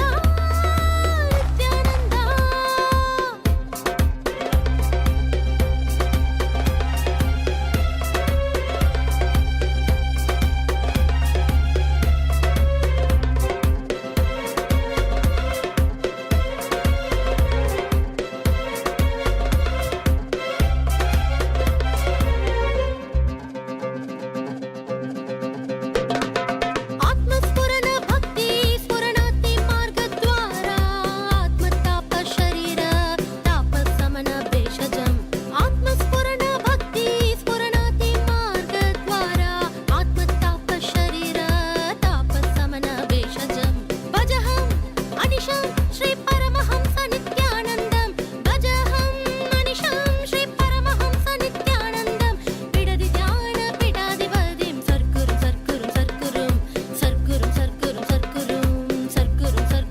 వృషభారూఢమూర్తి వృషభాంతికమూర్తి. I bless you all with Paramadvaita. Today I initiate all of you to have the experience of Mahakailasa. I'll breathe Paramashiva's third eye into all your third eyes. Take the Atmalinga, keep it on your third eye for at least 11 minutes. I'll breathe Paramashiva's third eye energy into your third eye through the Atmalinga, and you will have darshan of Mahakailasa. You will have experience of Mahakailasa. You can post whatever experience you are having, I'll respond, guide, evolve you to the next level. You will also manifest the power over silicon, charging, operating any device you want without touching it. You will crack any password. Om, Om, Om.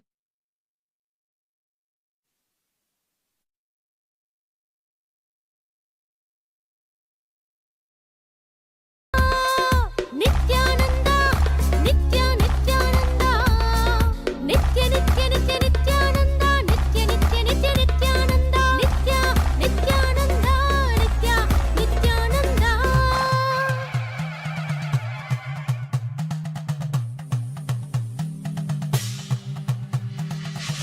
నాగేంద్రహారాయ త్రిలోచనాయ భస్మాంగరాగాయ మహేశ్వరాయ నాగేంద్రహారాయ త్రిలోచనాయ భస్మాంగరాగాయ మహేశ్వరాయ నిత్యాయ శుద్ధాయ దిగంబరాయ తస్మై నకారాయ నమః శివాయ నమః శివాయ నమః శివాయ నమః శివాయ నమః శివాయ మందాకిని సలిల చందన చర్చితాయ నందీశ్వర ప్రమథనాథ మహేశ్వరాయ మందాకిని సలిల చందన చర్చితాయ నందీశ్వర ప్రమథనాథ మహేశ్వరాయ మందార పుష్ప బహు పుష్ప సుపూజితాయ తస్మై మకారాయ నమః శివాయ నమః శివాయ నమః శివాయ నమః శివాయ నమః శివాయ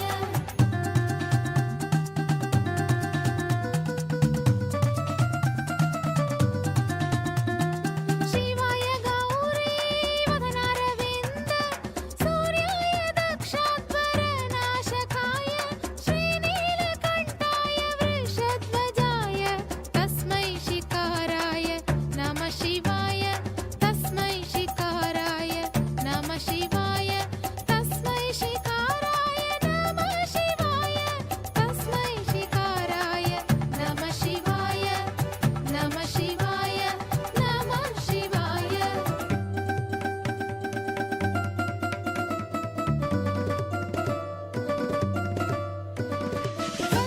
వసిష్ఠకుంభోద్భవ గౌతమార్య మునీంద్రదేవార్చితశేఖరాయ వసిష్ఠకుంభోద్భవ గౌతమార్య మునీంద్రదేవార్చితశేఖరాయ చంద్రకవైశ్వనరలోచనాయ తస్మై వకారాయ నమః శివాయ తస్మై వకారాయ నమః శివాయ నమః శివాయ నమః శివాయ నమః శివాయ నమః శివాయ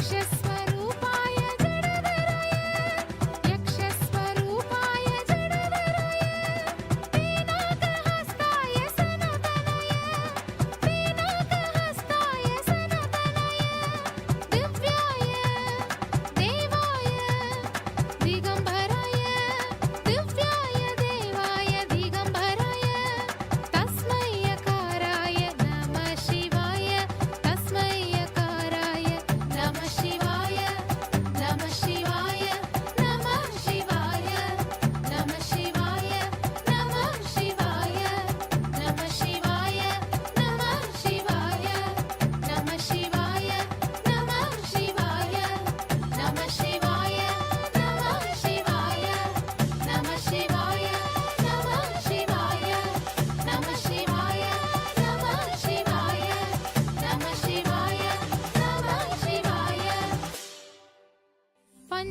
పంచాక్షరమిదం పుణ్యం యః పఠే శివ సన్నిధౌ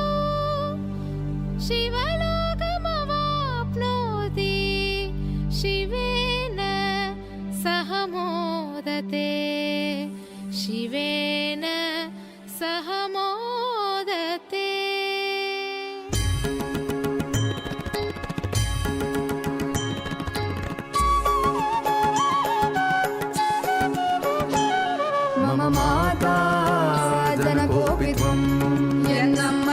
मम रात्रिं दिवसत्वं कालभैरवाय नमः जगदादिस्त्वम् अन्तस्त्वं हे जगत्कारण मम सङ्घर्षत्वं पूर्णत्वं हे फलप्रदाः मम भूमिराकाशत्वं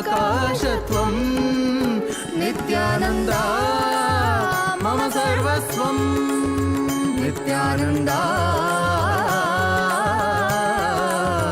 मम सर्वस्वं मम सर्वस्वम्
सा री री री री री री री गा गा गा गा म ग म ग म प ग म प म ग म ग रे सा नि सा सा सा सा सा सा सा री री री री री री गा गा गा सा नि सा नि सा नि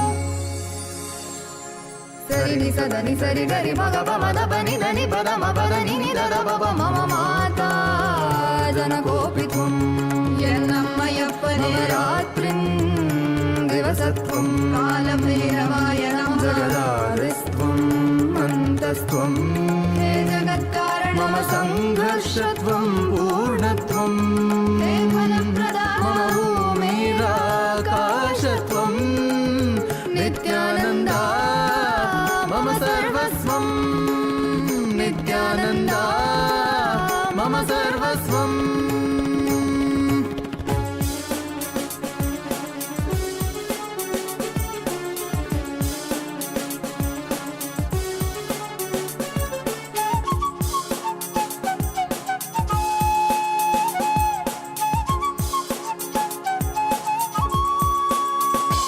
सनातन धर्म के उधार सकल जग दुख दैत्य संहार तुझे जो टोके वो अपने मरण स्मरण कर लेना उनकी आचरण सहन करेंगे तू अपनी जन्म कारण पूरी कर ले तेरी शरण शरण में आए हम साथ तेरे हैं हम मम माता जनकोऽपि त्वं मम माता जनकोऽपि त्वं मम माता जनकोऽपि त्वं नित्यानन्दा मम सर्वस्वं नित्यानन्दा मम सर्वस्वं नित्यानन्दा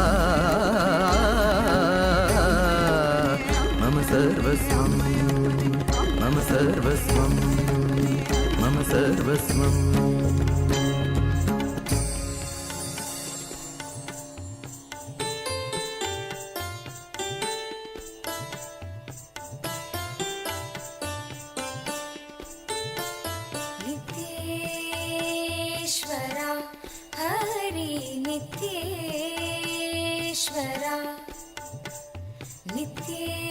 नित्येश्वरा हरि नित्येश्वरा मूषिकवाहना मङ्गलदायक गौरीनन्दना नित्यपुरीश नित्येश्वरा हरि नित्येश्वरा नित्येश्वरा हरि नित्येश्वरा मुक्तिप्रदायक विघ्नविनाशक सिद्धिविनायक नित्यपुरीश नित्येश्वरा हरि नित्येश्वरा नित्येश्वरा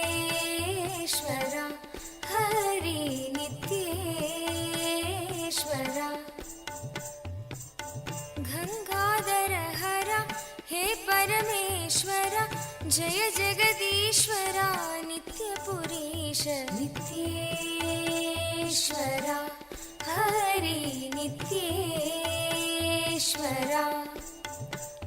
नित्येश्वरा हरि नित्येश्वरा शिवशक्तीश्वरा श्रीशैलेश्वरा शम्भो शङ्करा नित्यपुरीश नित्येश्वरा हरि नित्येश्वरा नित्येश्वरा हरि नित्येश्वरा माधव मुरहर मधुर मनोहर गिरिधर नागरा नित्यपुरीश नित्येश्वरा हरि नित्येश्वरा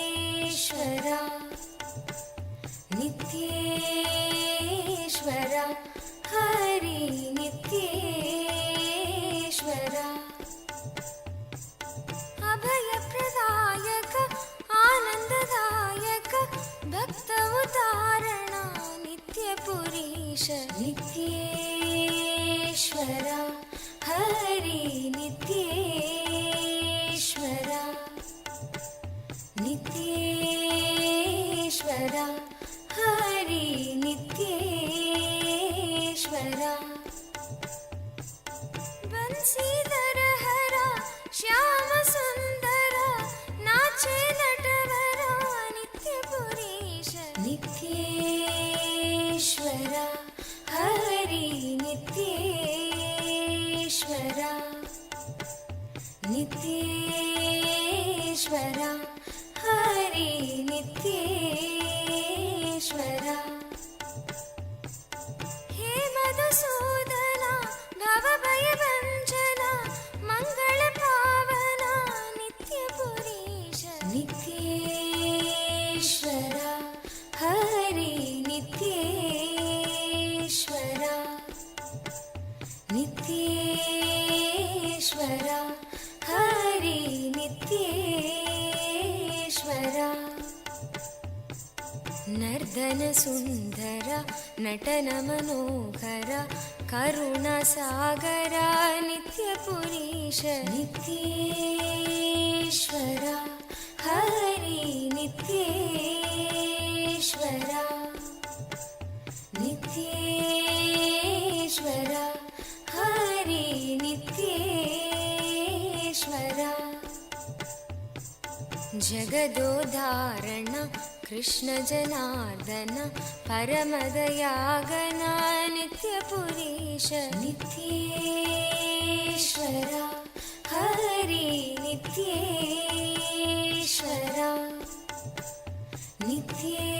नित्येश्वरा हरि नित्येश्वरा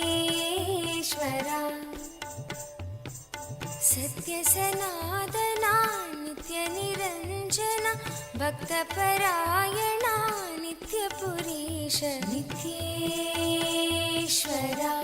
हरि नित्येश्वरा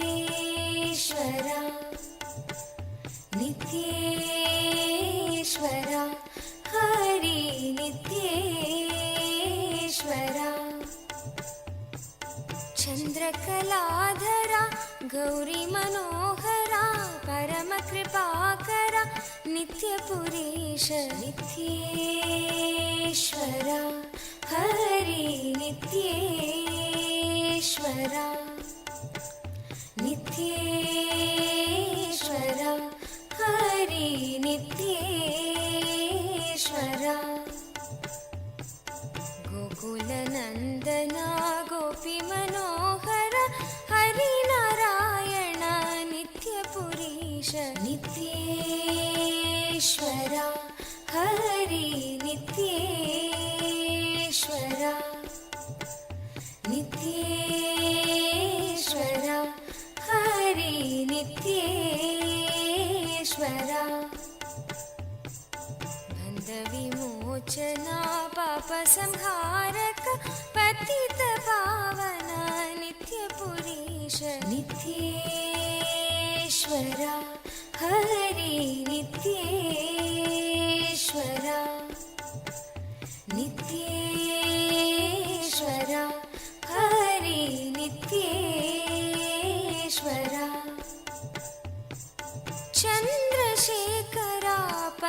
ನಾಗಭೂಷಣ ನಿಖಿಲಲೋಚನ ನಿತ್ಯಪುರೀಶ ನಿತ್ಯೇಶ್ವರ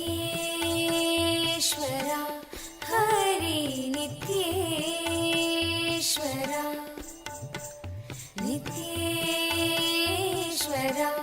ಹರಿ ನಿತ್ಯೇಶ್ವರ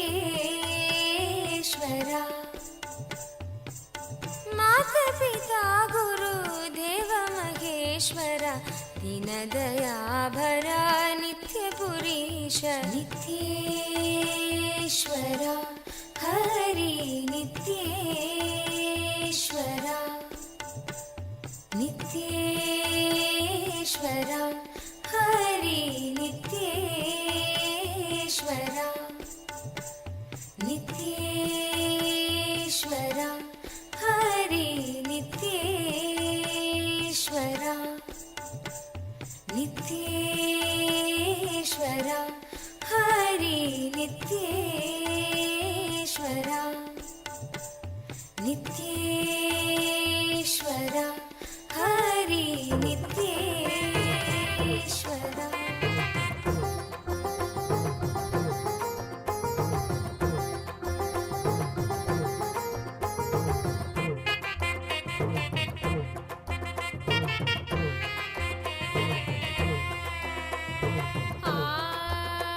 ಅಧ್ಯಾತ್ಮ ಬಾಳು ಬಾಳಿ ನೋಡ್ಬೇಕು, ಅದು ಬಾಳ್ದ್ರೇನೆ ದೈವತ್ವವನ್ನು ಅನುಭವಿಸುವಿದು. ಅಧ್ಯಾತ್ಮ ಬಾಳು ಬಾಳಿ ನೋಡ್ಬೇಕು, ಅದು ಬಾಳ್ದ್ರೇನೆ ದೈವತ್ವವನ್ನು ಅನುಭವಿಸುವಿದು. ಶಕ್ತಿಯೆಲ್ಲ ಕೊಡುತ್ತದೆ, ಜ್ಞಾನೋದಯವಾಗುತ್ತದೆ. ಶಕ್ತಿಯೆಲ್ಲ ಕೊಡುತ್ತದೆ, ಜ್ಞಾನೋದಯವಾಗುತ್ತದೆ. ನಿತ್ಯಾನಂದ ಹೇಳ್ದ ಸೂತ್ರವು ಅದು ಎಲ್ಲವೂ ನಮಗೆಲ್ಲ ವೇದಶಾಸ್ತ್ರವು. ನಿತ್ಯಾನಂದ ಹೇಳ್ದ ಸೂತ್ರವು ಅದು ಎಲ್ಲವೂ ನಮಗೆಲ್ಲ ವೇದಶಾಸ್ತ್ರವು.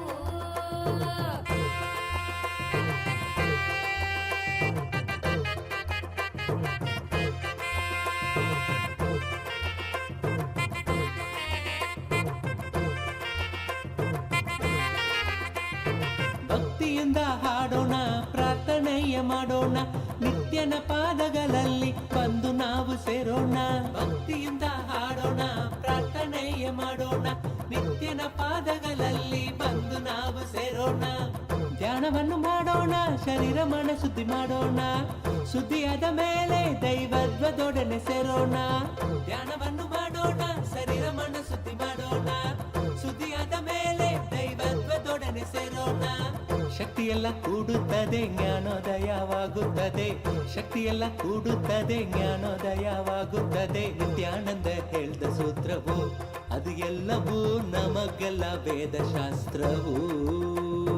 ನಿತ್ಯಾನಂದ ಹೇಳ್ದ ಸೂತ್ರವು ಅದು ಎಲ್ಲವೂ ನಮಗೆಲ್ಲ ವೇದಶಾಸ್ತ್ರವು.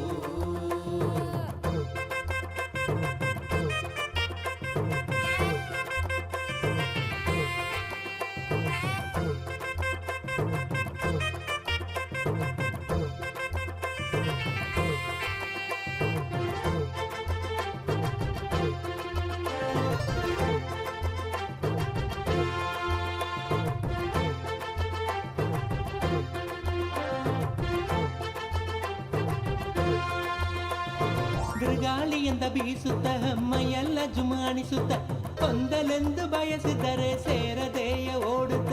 ಬಿರುಗಾಳಿಯಿಂದ ಬೀಸುತ್ತ ಮೈಯೆಲ್ಲ ಜುಮಾಣಿಸುತ್ತ, ಹೊಂದಲೆಂದು ಬಯಸಿದರೆ ಸೇರದೆಯ ಓಡುತ್ತ. ಕೈಗಳನ್ನು ತೆರೆದಾಗ ಕರುಣೆಯಿಂದ ತುಂಬುತ್ತ, ಹೃದಯದ ಒಳಗಿಂದ ತುಂಬಿ ಬರುತ್ತೆ ಆನಂದ. ಕೈಗಳನ್ನು ತೆರೆದಾಗ ಕರುಣೆಯಿಂದ ತುಂಬುತ್ತ, ಹೃದಯದ ಒಳಗಿಂದ ತುಂಬಿ ಬರುತ್ತೆ ಆನಂದ. ಶಕ್ತಿಯೆಲ್ಲ ಕೂಡುತ್ತದೆ, ಜ್ಞಾನೋದಯವಾಗುತ್ತದೆ. ಶಕ್ತಿಯೆಲ್ಲ ಕೂಡುತ್ತದೆ, ಜ್ಞಾನೋದಯವಾಗುತ್ತದೆ. ನಿತ್ಯಾನಂದ ಹೇಳ್ದ ಸೂತ್ರವು ಅದು ಎಲ್ಲವೂ ನಮಗೆಲ್ಲ ವೇದಶಾಸ್ತ್ರವು. ನಿತ್ಯಾನಂದ ಹೇಳ್ದ ಸೂತ್ರವು ಅದು ಎಲ್ಲವೂ ನಮಗೆಲ್ಲ ವೇದಶಾಸ್ತ್ರವು.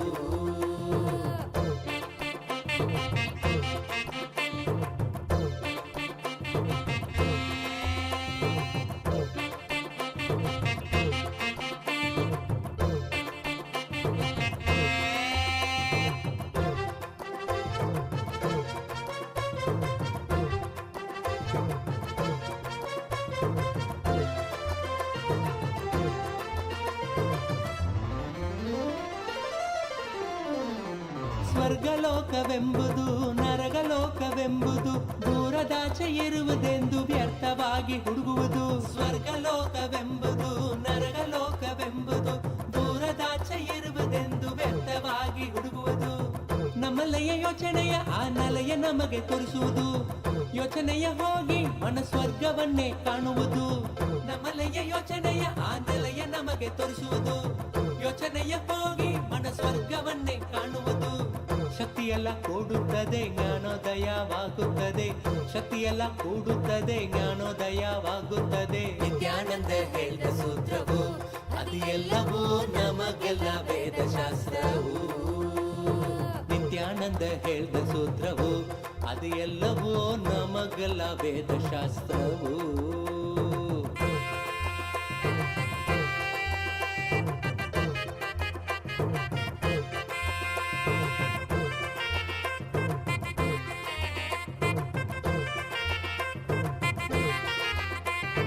ಹೆಚ್ಚಿದಂತೆ ಚಿಂತೆಗಳು ನಮ್ಮ ಬಾಳು ದುಃಖಮಯವು. ಆಳವಾದ ಶ್ರಮದಿಂದವು ಮಾಯವಾಗಿ ಹೋಗುವವು. ಹೆಚ್ಚಿದಂತೆ ಚಿಂತೆಗಳು ನಮ್ಮ ಬಾಳು ದುಃಖಮಯವು. ಆಳವಾದ ಶ್ರಮದಿಂದವು ಮಾಯವಾಗಿ ಹೋಗುವವು.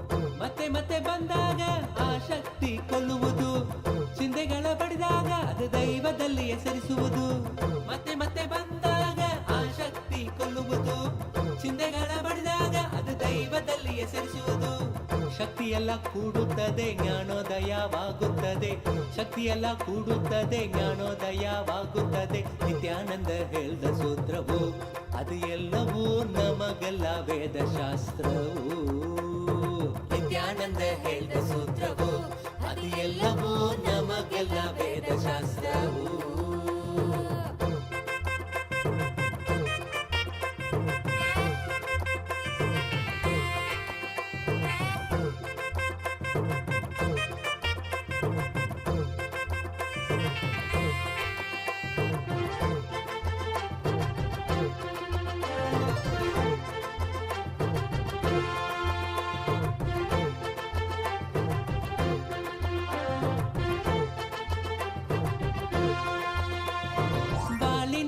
ಅಂತಸ್ತಿಗೆ ಏರುಪೇರು ಆದಾಗ ವಿನಯದಿ ಸ್ವೀಕರಿಸೋ ಪಕ್ವ ಮನಸ್ಸು ಬೇಕಾಗ. ಬಾಳಿನಲ್ಲಿ ಅಂತಸ್ತಿಗೆ ಏರುಪೇರು ಆದಾಗ ವಿನಯದಿ ಸ್ವೀಕರಿಸೋ ಪಕ್ವ ಮನಸ್ಸು ಬೇಕಾಗ.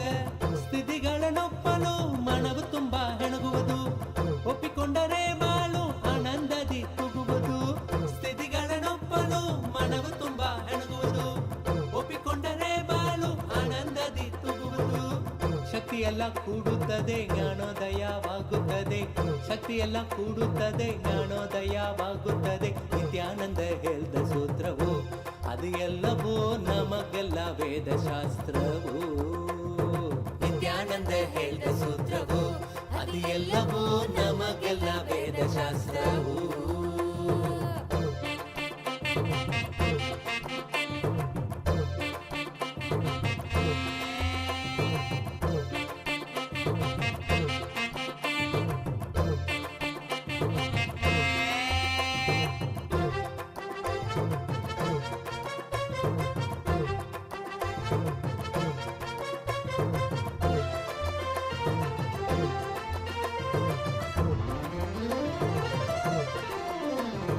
ಇಂದ್ರಿಯಗಳ ಆಳ್ವಿಕೆಯು ಕಷ್ಟಗಳಿಗೆ ಕಾರಣವು. ಆನಂದವನ್ನೇ ಕೊಡುವಂತ ಗುರು ನಿತ್ಯನ ನೀ ನಂಬು. ಇಂದ್ರಿಯಗಳ ಆಳ್ವಿಕೆಯು ಕಷ್ಟಗಳಿಗೆ ಕಾರಣವು. ಆನಂದವನ್ನೇ ಕೊಡುವಂತ ಗುರು ನಿತ್ಯನ ನೀ ನಂಬು. ಅಹಂಕಾರ ನಾಶ ಮಾಡಿ ಪ್ರೀತಿಯ ದಾರಿ ಅರಳಿಸೋಣ. ಗುರುವಿನ ಪಾದಗಳಲ್ಲಿ ಶರಣಾಗಿ ಹೋಗೋಣ. ಅಹಂಕಾರ ನಾಶ ಮಾಡಿ ಪ್ರೀತಿಯ ದಾರಿ ಅರಳಿಸೋಣ. ಗುರುವಿನ ಪಾದಗಳಲ್ಲಿ ಶರಣಾಗಿ ಹೋಗೋಣ. ಶಕ್ತಿಯೆಲ್ಲ ಕೂಡುತ್ತದೆ ಜ್ಞಾನೋದಯವಾಗುತ್ತದೆ. ಶಕ್ತಿಯೆಲ್ಲ ಕೂಡುತ್ತದೆ ಜ್ಞಾನೋದಯವಾಗುತ್ತದೆ. ನಿತ್ಯಾನಂದ ಹೇಳಿದ ಸೂತ್ರವು ಅದು ಎಲ್ಲವೂ ನಮಗೆಲ್ಲ ವೇದಶಾಸ್ತ್ರವು. ನಿತ್ಯಾನಂದ ಹೇಳಿದ ಸೂತ್ರವು ಅದು ಎಲ್ಲವೂ ನಮಗೆಲ್ಲ ವೇದಶಾಸ್ತ್ರವು. ಅಧ್ಯಾತ್ಮ ಬಾಳು ಬಾಳಿ ನೋಡ್ಬೇಕು. ಅದು ಬಾಳ್ದ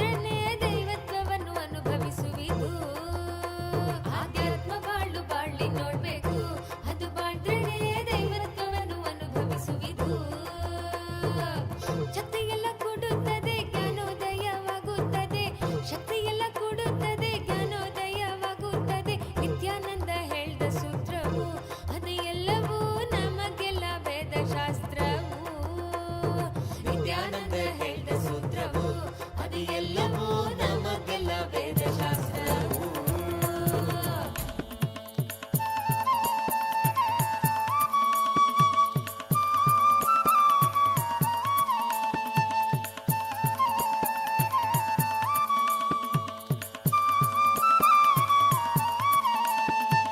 त्रिधलं त्रिगुणाकारं त्रिनेत्रं च त्रियायुधं त्रिजन्मपापसंहारम् एकबिल्वं नित्यार्पणम् एकबिल्वं नित्यार्पणं त्रिसाहैर्बिल्वपत्रैश्च अच्छित्रैर्कोमलैश्चुभै तव पूजां करिष्यामि एकबिल्वं नित्यार्पणम् एकबिल्वं नित्यार्पणम् सर्वत्रैलोक्यकर्तारं सर्वत्रैलोक्यपावनं सर्वत्रैलोक्यहर्तारम् एकबिल्वं नित्यार्पणम् एकबिल्वं नित्यार्पणम् नागादिराजवलयं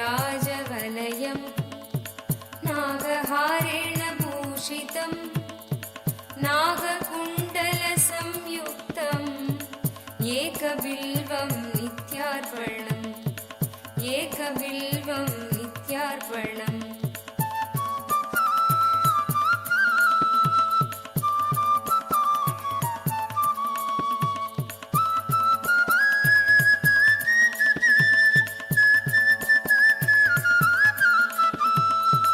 अक्षमालाधरं रुद्रं पार्वतीप्रियवल्लभं चन्द्रशेखरमीशानम् एकबिल्वं नित्यार्पणम् एकबिल्वं नित्यार्पणम् त्रिलोचनं दशभुजं दुःखादेहोर्तधारिणं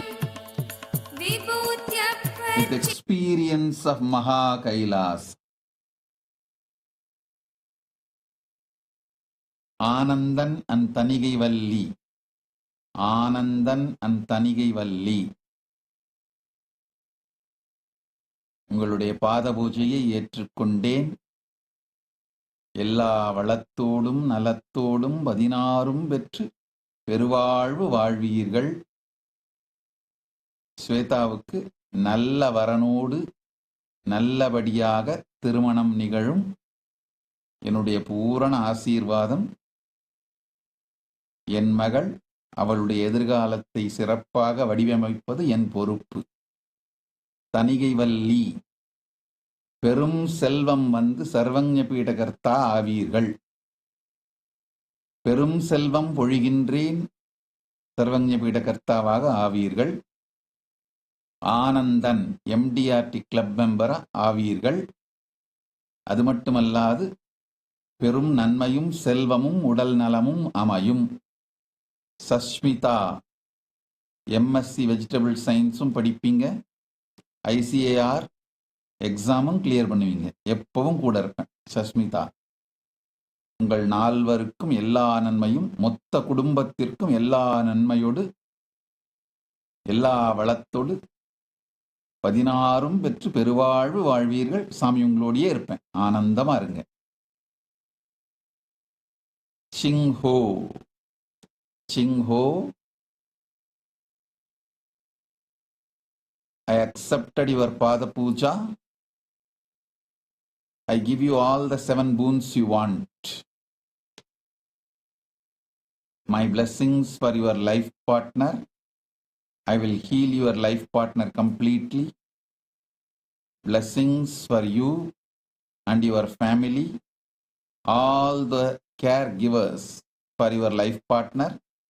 I'll remove all incompletions, patterns, karmas. I'll heal your father and your cats. And my blessings for your success, leadership, career, wealth. You will become Sarvanya Pitakarta. You will manifest enlightenment and devotion and Paramashivoham. Chingho, Tatastu. Nitya Swadantra. Nitya Swatantra, I accepted your Pada Puja. I will liberate your uncle, don't worry. I will liberate your uncle. I'll bless you and your whole family to be in dharmic way, my blessings. I'll shower you with oneness, and I am with you. You will experience Ganesha enlightenment. You will be Paramashanta Swarupa. Blessings. You will receive Bhagavan Krishna's blessings, and you will have knowledge about Bhagavad Gita, experience oneness. You will be able to master English, Chinese and Sanskrit. You will be a translator. Tatast. Om. Om. Om.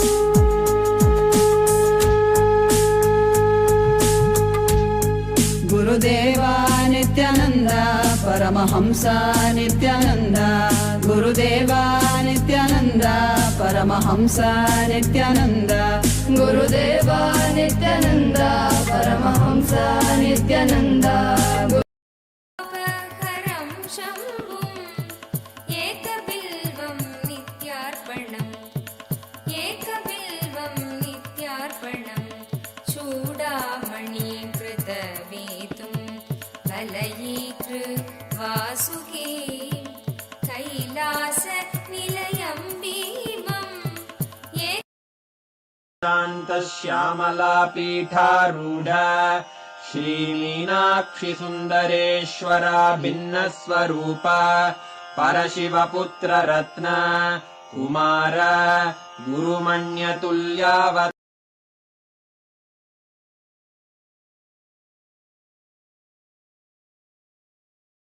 Shri Parvati स्तन्यपानलब्ध दिव्यज्ञान विश्रुत सकल निगमागमसारभूत द्राविड वेद प्रवक्त्रे श्रीमत्परमशिव करुणा समधिगत मुक्तामय चतुरश्रयान गीयमान छत्र चामर श्रीचिह्न काहलादि समस्त बिरदावल्यलङ्कृत ज्ञान विज्ञान चक्रवर्ती सर्वजन संघ सद्यो निर्वाण दीक्षा व्ययापवर्गवर्ष विश्राण जीमूत परमत कलभ केसरी शैव सिद्धांत स्थापनाचार्य श्रीराजाधिराज पांड्य महाराज गुरु क्षपण शाक्यादि महांधकार निवारण ज्ञान भानु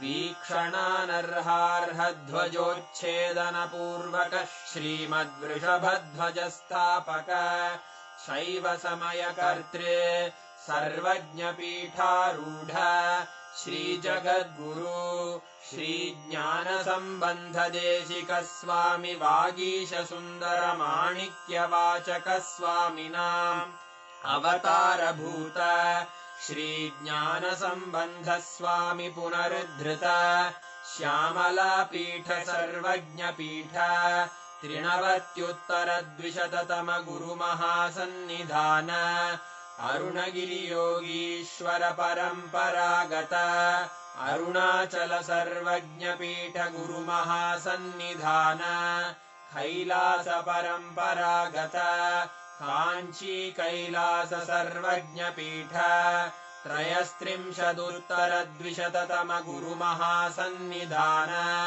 नित्योत्सव नित्य मंगल नित्य कल्याण नित्य रजित कैलास परंपरागत आदि कैलास नित्यानंद पीठ महासंस्थान महासिंहासन पीठ कर्तः साक्षात् श्री परमशिव समुद्भूत कैलासपरम्परागत वैवस्वतमनु इक्ष्वाकु हरिश्चन्द्र भगीरथ श्रीरामचन्द्र शूरसेन इत्यादि अनवच्छिन्न सार्वभौम चक्रवर्ति परम्परागत चतुष्षष्टि योगिनी मण्डित चतुष्षष्टि सम्प्रदाय प्रवर्तक मनुधर्मशासन सूर्यवंश प्राप्त सर्वज्ञपीठ सुराङ्गि साम्राज्य मूर्धाभिषिक्त चूडामणे साक्षात् श्री परमशिव समुद्भूत कपिल महागुरु पुनरुद्धृत महानिर्वाणिपीठ अष्टोत्तर सहस्र श्री महामण्डलेश्वर साक्षात् श्री परमशिव सिंहासनाभिषिक्त समस्त गणनायक श्री महागणपति समारंभ अनवच्छिन्न पीठाधीश्वर गुरुपरम्परा प्राप्त अटल पीठ अष्टोत्तर सहस्र श्री अटल पीठाधीश्वर धर्म मुक्ति स्वर्गपुर स्वर्ण पीठ त्रयोविंश गुरु महासन्निधान कैलास परम्परागत आदिपीठ सर्वज्ञ पीठ जगद्गुरो श्री कैलास पुनरुद्धारक श्री कैलास परमाचार्य श्रीमत्परमहंस परिव्राजकाचार्य वर्य सच्चिदानन्द प्रणव स्वरूप श्रोत्रिय ब्रह्मनिष्ठ श्रीमज्जगद्गुरु श्रील श्री भगवच्छ्री नित्यानन्द परमशिव श्री ज्ञान सम्बन्ध देशिक परमाचार्य स्वामिन् अत्रागत्य परिपाल्य च अस्मान् विज्ञान वितरणेन विजयी भव जय जय।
Father Puja, and they all received the blessings to directly ask their boons to Swamiji. We heard Swamiji giving such amazing blessings today, right? For those of you who understood Tamil also would have enjoyed the blessings that Swamiji gave to Ma Tanigaivalli and family.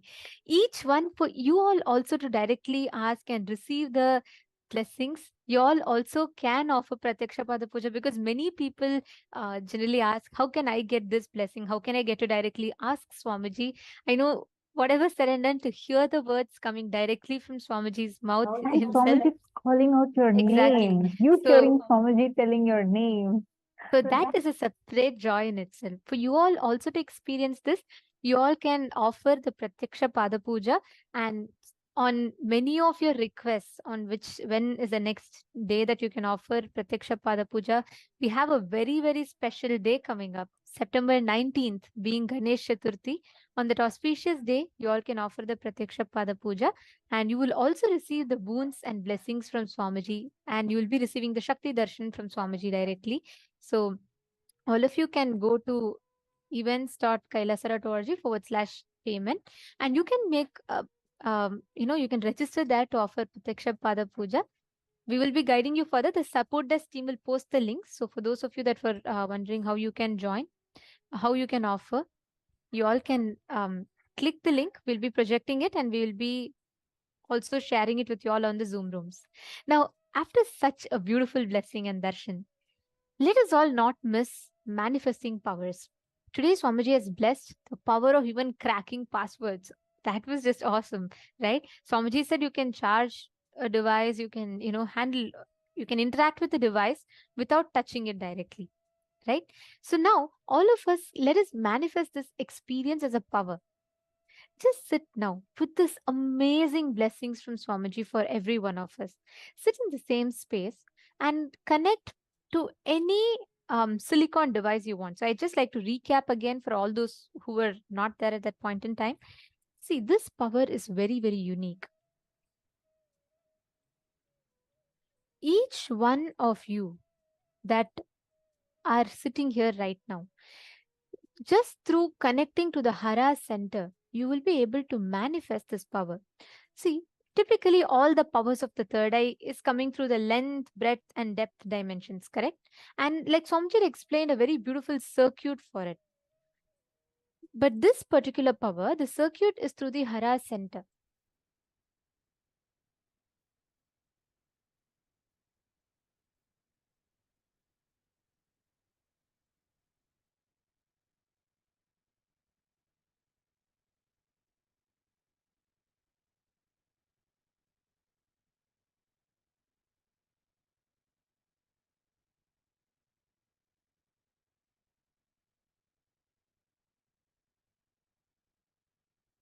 Yes, here you all can see. So basically the thing is, normally we all have different circuits in a house, right? You have one for TV, you have one for fans, lights, etc. Similarly, this circuit for manifesting the power, we have different circuits, like some circuit, basically energy channels. It runs through the third eye. Sometimes it runs through the Hara center. Like this, there are different circuits. For this power, even if you strongly believe, I have a corroded and eroded third eye, my third eye will not work, Samji tells beautifully that you too can manifest this power. Because this is not through the third eye, but instead this circuit runs directly through the Hara center. So what exactly is the Hara center? Hara center is the area just below your navel center and above your perineum. So this region basically just below the Manipuraka and above the Swadhisthana, that particular area is the Hara center. So in this region, the circuit passes through this region directly from your root center to your Hara center. As you all can see in the picture here, the point where this power is directly connected is to the Hara center. And this region is exactly where you will experience that vibration, that energy happening when you manifest this particular power. And what you need to do, it's very simple. You have a silicon device in front of you, just through your conscious will, which means it doesn't require your third eye really per se, but you can just will through your consciousness, and that will come from the bottom of your depth. It'll actually come from your Hara center. It'll be like a strong, intense decision in you. And with that will, you will be able to command the phone without touching it to turn on, and it will turn on. Understand, it's a very clear science. If you understand the software behind this power, you too can manifest this power. I request every one of you now to please take your phone and make sure it's locked and it doesn't have this auto turn on. And you can place it on a solid surface, on any of this solid surface which is far from you. So basically make sure there's no voice access on, or make sure it doesn't have face recognition or voice recognition. You're going to be basically unlocking the device without touching it. That's the first level we're all going to be starting with. It's a clear science. Please understand. Just through your conscious will, you can actually manifest this power. If you just understand the software of this, how it functions, you can manifest this power directly. Are all of you understanding? Okay. So what you're all going to do is keep a phone in front of you, put the Jnananjana. If you have Jnananjana, Aushadas, please always use it for power manifestation. It really helps you in manifesting the powers. So come on, can I request every one of you to keep Ma Chenshu, Ma Liying, Ma Nada Priya, Ma Chingho, Ma Swatantra, Nitya Swatantra, Ma Voying, all of you keep it. Keep the phone in front of you.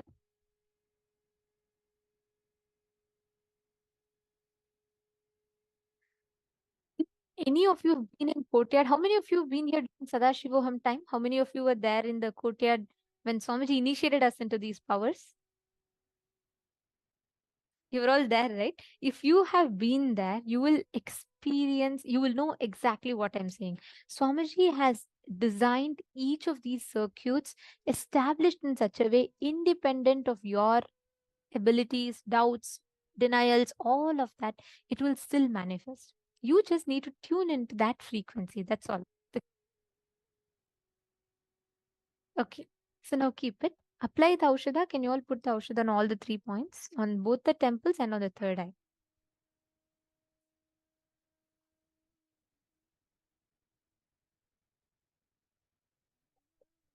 Okay. Listen very carefully.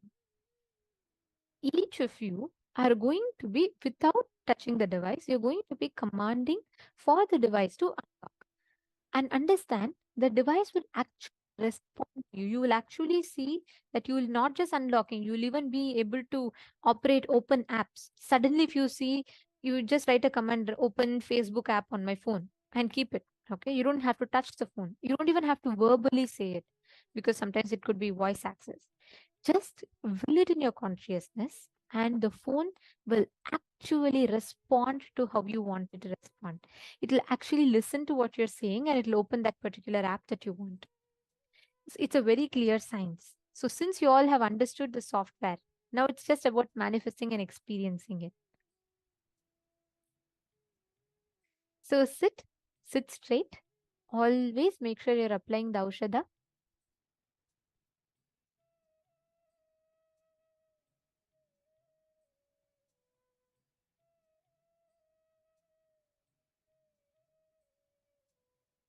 Ma Nityananda Jnana Yogini. You're saying thank you, Ma, for inspiring about the Karoda third eye. You should first declare there's nothing like that. Swamiji says that so that just to give us an example of, even the worst scenarios of self-doubt, you can still manifest. But you should not settle with that. Come on. You have just been initiated. See, your words have power. Don't empower the thought pattern or the thought current which will make you feel like it is not possible for you. Don't make yourself the hard nut by declaring constantly, I'm hard nut to crack. No. Declare you are manifesting. Your words have the power, Ma. So don't consciously create that as your space. We all have Swamiji with us. So how can you have any corroded, eroded third eye? Come on. Okay, all of you place it. Can I request every one of you to keep it in such a way it's visible in the camera? Now, write down the exact command for your third eye and keep it. If you have a mirror, energized mirror, and the Aushadha applied, or if you have the Kristashila, which is a granite slab, you can put it on that. If not, you can just keep it on the ground. So that's fine.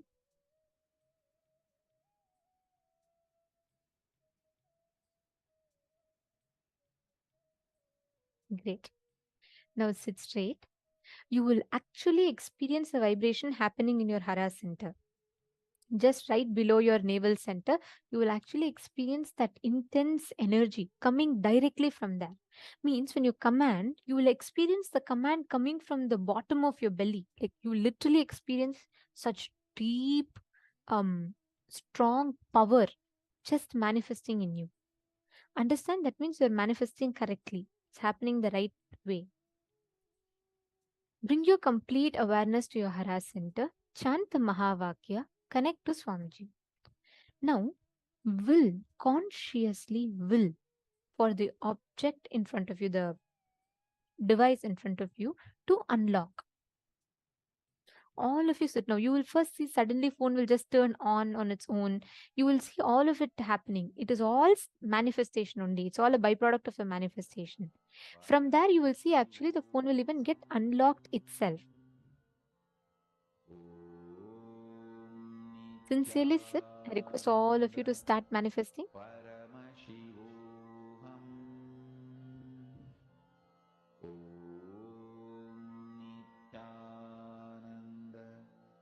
Paramashivoham. Om Nityananda Paramashivoham. Om Nityananda Paramashivoham. Yeah, don't worry. See, there's nothing like that. Actually, I'll tell you one thing. If you really intensely manifest powers, I'll give you one simple technique to instantly wake you up. Just sit, bring your complete awareness to your third eye. Okay? Just put your complete the gaze on the third eye. Instant, it's the power actually. Just put close and put your awareness into the third eye, you'll suddenly feel fresh. Because you said you're feeling a little sleepy, I'm telling you. Just sit, connect to Swamiji and understand. Remember Swamiji's form in darshan today. All kundalini energy, all the circuit, everything will open up. Not just Hara Center. Third eye, all circuit will open up in you. And sit and manifest. That's all.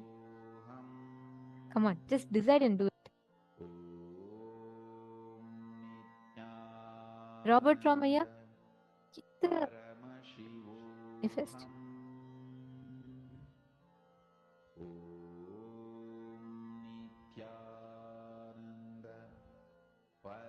Rasik Patelaya and Ma Mahima, both of you also, if you have the Jnananjana, apply it on both the points. Have you already applied it? Put it on both the sides, the Jnananjana. Patelaya. Okay. And if you have the Kristashila, right? The granite slab, place the phone on the granite slab and manifest.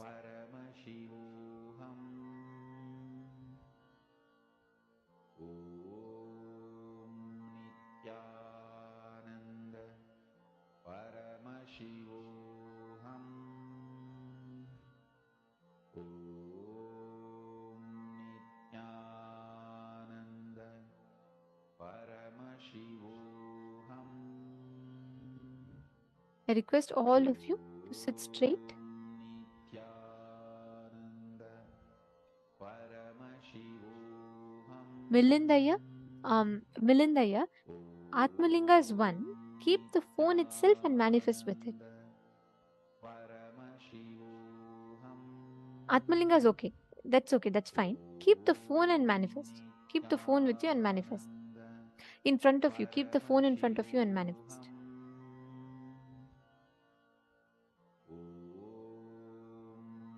Nityananda Paramashivoham. Om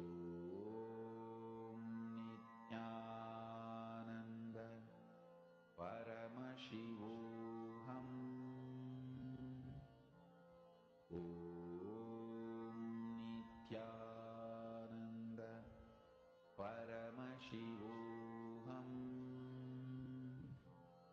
Om Nityananda Paramashivoham.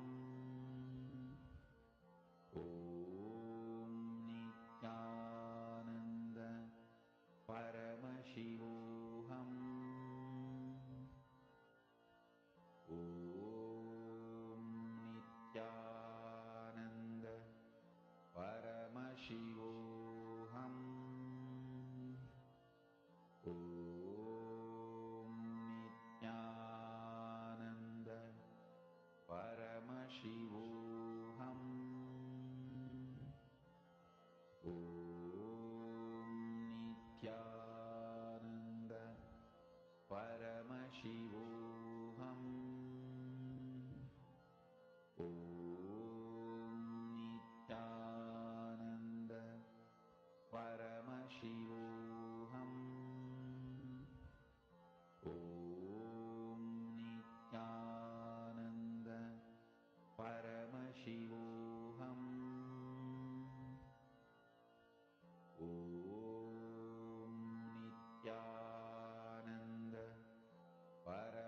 You to sincerely manifest. Chant the Mahavakya.